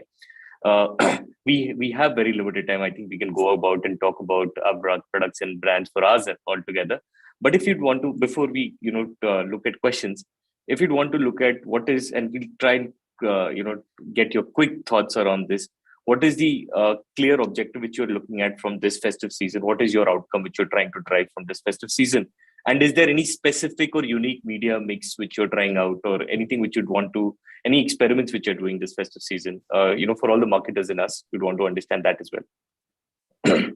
Ajay, if you could start, and then maybe we can take comments. Right. So, the core objective is to maximize sales during this point in time, increase our market share, and increase our rankings on different platforms. That's the core objective from the business point of view.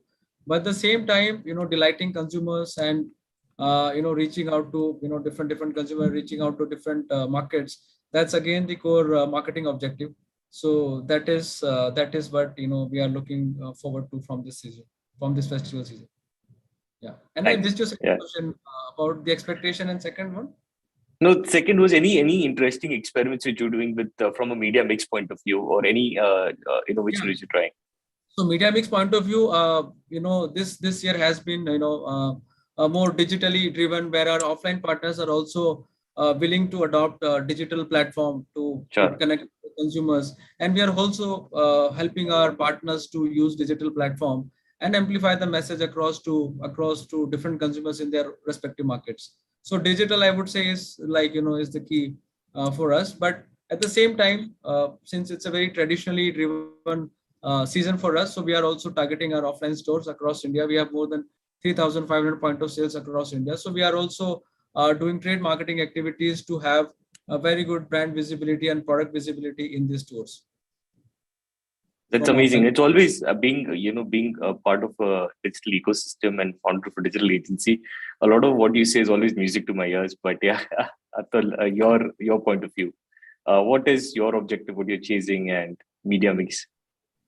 Yeah, so Shreyansh, what I tend to typically do is get out with all the experimentation before October. That's purely because if you start working on any media mix or media mix experimentation during October, it's going to be invariably very, very expensive due to the competitive nature of.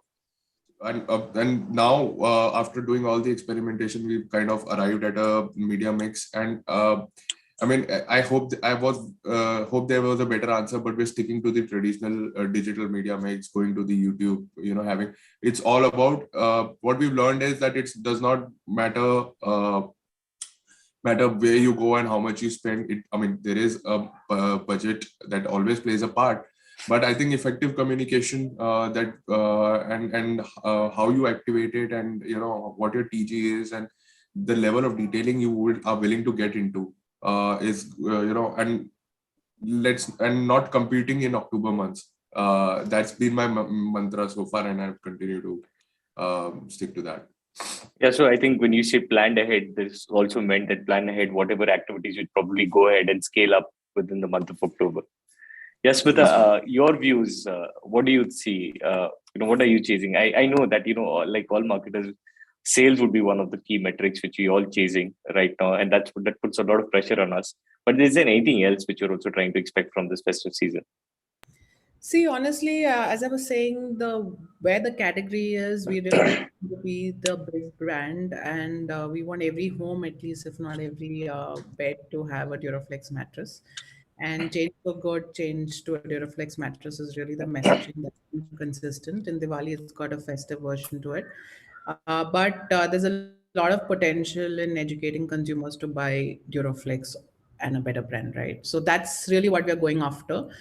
Sales is something that is obviously going to be much more than the other months, and a home spends last 2 years, even this year during Diwali, has grown a lot more, right? So that's something we're expecting. But as marketing, we're really focusing on converting most of the homes into having at least one product of ours, and we'll continue that messaging after festive also in a new avatar.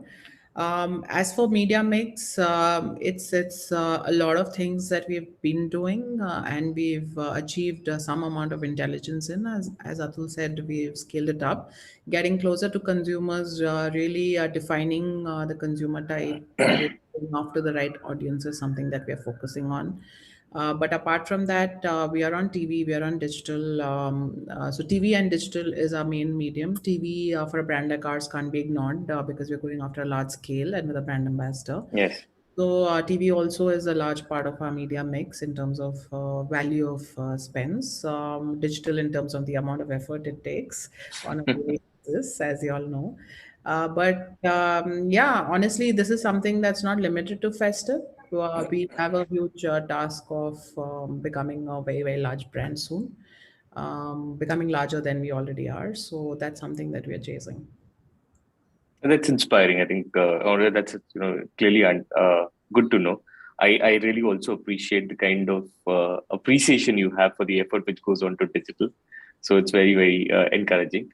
We've got one question from Molshri, and the question states that while and before stating the question, I just want to say that while this festive is very unique to India because it's about culture, it's about thousands of years of tradition, but you still get a lot of inspiration from global brands or global campaigns. So the question is there any global festive campaign where you take inspiration from? Anybody of you, if you have anything in mind which can be maybe Indianized or which you personally look up to as a good festive global campaign?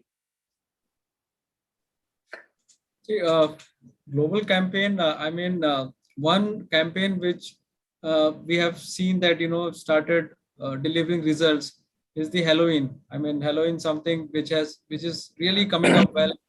Youth segment, when we do Helix campaign for Halloween, it really gets a lot of traction. I've seen, huge engagement when we do campaign around Halloween. And I think this is, if you ask me any particular global event, I would say Halloween is the number one for us right now from the youth segment. Interesting. Yeah. So if it's you're talking scary about for somebody. Yeah, go ahead. Talking about commercial events, Shreyansh, there is so as I think I earlier touched upon as well that e-commerce needs more than Diwali to sail through the year, right? So we've developed our own Pink Fridays, Black Fridays, Cyber Mondays, call it whatever you want, payday, whatever. So we are all about these micro movements. Yeah, all of these have been borrowed from markets that are fairly advanced in their e-commerce. Right. And and if you take a particular, there's all campaigns. All campaigns are good. Yeah, you just have to. There's no one particular campaign that I can pick and say we inspired and localized it. Having said that, I think while you can get inspiration from global campaigns, they cannot be taken and contextualized for your own market. You have to give a fresh thinking while keeping the fundamentals of how to approach a campaign creation process intact. And that's my 2 cents on that. Thank you. Smita, your thoughts, your views. See, for us, we'd like to take inspiration or pitch ourselves on something on the lines of Nike, where whether it's festive or not, the communication is about there's a performer in everyone. And that's really something that we see as marketing for Duraflex. While sales spikes happen, we've also seen from last year, when the sales spikes happen, the business as usual BAU months don't go down, and then the next spike happens. So we are in a very hyper growth stage, honestly. And for us, it's really communication that takes the whole messaging forward of sleep, good health with good sleep. And we're just trying to better ourselves every month. So honestly, we had one of our biggest campaigns on World Sleep Day called Sounds of Sleep, which was about lullabies and getting regional lullabies to young parents, which was not at all about selling. And that did as well, and got us a lot of awards and a lot of accolades, as much as what our festive campaign would. So for us, it's a very single-minded messaging, and sales spike happens due to the whole euphoria around the period, but not the other way around. Very interesting. I think there's so much which you try to understand from all of the three brands, right, which are actually from very, very unique categories. But a lot of, your thoughts have been around how do you try and ensure that there is customer to the core? How are we building the ecosystem? What is the different kind of messaging which we're doing? And everybody is very gung-ho or, positive around the festive season.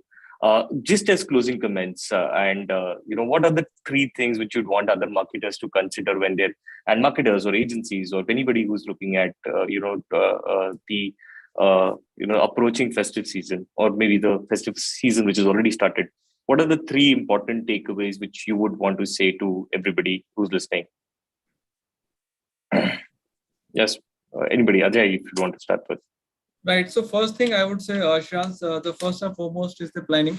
You need to understand. You need to gauge the, do the proper demand assessment for the festival season and accordingly build your plan. That's very important. Secondly, I according to me, the media mix and the marketing investments and different channels which you are going to deploy to achieve your marketing objectives, those are absolutely crucial. As a team, I think as a marketer, as a team, one needs to be really be focused on the channels they are going to use during that festival time. And third and foremost is the communication. Like, for example, if you are targeting a certain set of consumers, what is there for that particular consumer? Or how would you differentiate yourself from the competition? Like, for example, during festival time, consumers, they tend to look for more offers driven communication, but at the same time, make sure that the communication stands out and you are able to reach out to the target audience and able to achieve your marketing objectives. So that's these three things I would say are crucial for Diwali planning, for festival planning. Sure. Atul, your view, your top three takeaways. I think, cannot add anything to what Ajay has already said. I think it's bang on. It's like failing to prepare is preparing to fail. So that is the key. I think what sort of I would like to add is that this, and I think I touched upon this earlier as well, that this was an unusual approach or lead up to Diwali, because while we were planning in March and April, the sentiments were so bad that we didn't know, we couldn't predict how well we could have done. And our lead time in demand planning and in supply planning is a lot more than perhaps some of the others here, given that we import all our products. So we were actually, to be honest, because of the nature of our supply chain, caught unawares by the time September rolled around and everything was looking hunky-dory. Apart from the expected suppression during Shraddh months, we were sort of taken aback by the euphoria in the market, and that was my first point in that as well. So I guess we are a case study on the opposite side. We are a case study of actually failing to prepare for something like that. But that is the key. I think when you expect things to be good, you need to maximize it. There is nothing worse than getting stocked out at the wrong moment and not being able to match the dynamics of demand and supply. Making investments, doing all your experimentations, and I think, again, going back to one of the points I made earlier, doing all your experimentations during when it sort of is less expensive to do so, and deploying what you've learned so far in the months of O&D. And I think the last but not the least, be agile. You have to be responding to the ups and downs of the market and consumer sentiment as soon as possible. I come from a very commercial background. Perhaps the others who are more marketing or oriented sort of panelists here, but we have to respond to the to sales on an hourly basis, if not more frequently than that. So being agile, being able to respond quickly to challenges also will be handy to plan for a festive season. Thanks, Atul. Smita, your views on your 3 takeaways. Yeah, I'll keep it quick and short. The Sure. first one is know your consumer and know yourself as a brand, right? Because if you're trying to communicate something you're not, or products that you don't make, or promises you can't keep, I think that's a failure. So know your consumers and know yourself as a brand as much. The second is agility is most critical for a marketer today. While you should plan, you should also unplan and replan. And probably the strength that takes, from a mental point of view, or from a willingness point of view, is something that's differentiated a lot of marketing campaigns that we've seen, because everything has been, on the go. Anybody who's been able to turn around communication on the go has really stood out. So while we would love to plan, I think those times are not there right now, and I'm sure it is something that's going to stay, that we show agility at the most. Also experiment, right? The things that have stood the test of time or have given results over generations, or the case studies we've read about, probably are irrelevant now, and we need to make new ones. So we're really the ones who can do that. We're in very different times. So be unafraid to make experiments, to think of doing something totally different. Really not competing, but changing the norms of category. And we're very proud to say we've done some of that kind of work. The team has really done that kind of work. So yeah, go ahead and do some experiments. The time is now to do that. We're living in most crazy times. So go ahead and experiment. Sure. Thank you so much, everyone. I think very, very quick takeaways, and we already shot overboard. We could go on for hours, but very quick. So I think it's importance of planning, but also importance of unplanning, being agile. We want to focus on something, but we are living in an uncertain environment, and I really kudos to all of you to manage growth in such an uncertain time, and in such a time where nothing is can be planned, or can be planned till down the T, but we keep on moving and keep on experimenting with newer things. With this, there are a couple of more questions in the chat, but everybody who's want to who've put these questions, you can reach out to the panelist, or to me, or to Social Samosa via LinkedIn. Would be very happy to answer. The positive time, we will not be able to cover all of those questions. But thank you, Hitesh and Social Samosa, for this opportunity. And we really look forward to connect more, and pick your brains and understand how you are helping grow your brands. Thank you, everyone. Thank you. Thank you so much. Thank you. I hope you have a great festive season. Yep. Happy Dashera and happy Diwali to all of you. Happy Dashera and happy Diwali. Thank you. Thank you, Khyati. If you'd want to just take this forward.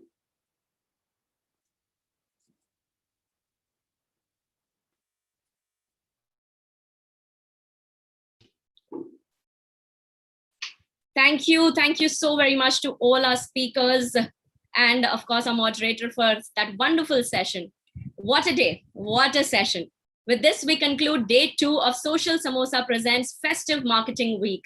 Stay tuned for the finale of the Festive Marketing Week tomorrow, as we bring to you a promising lineup. You can access the agenda for day 3 on socialsamosa.com and Social Samosa's social media pages.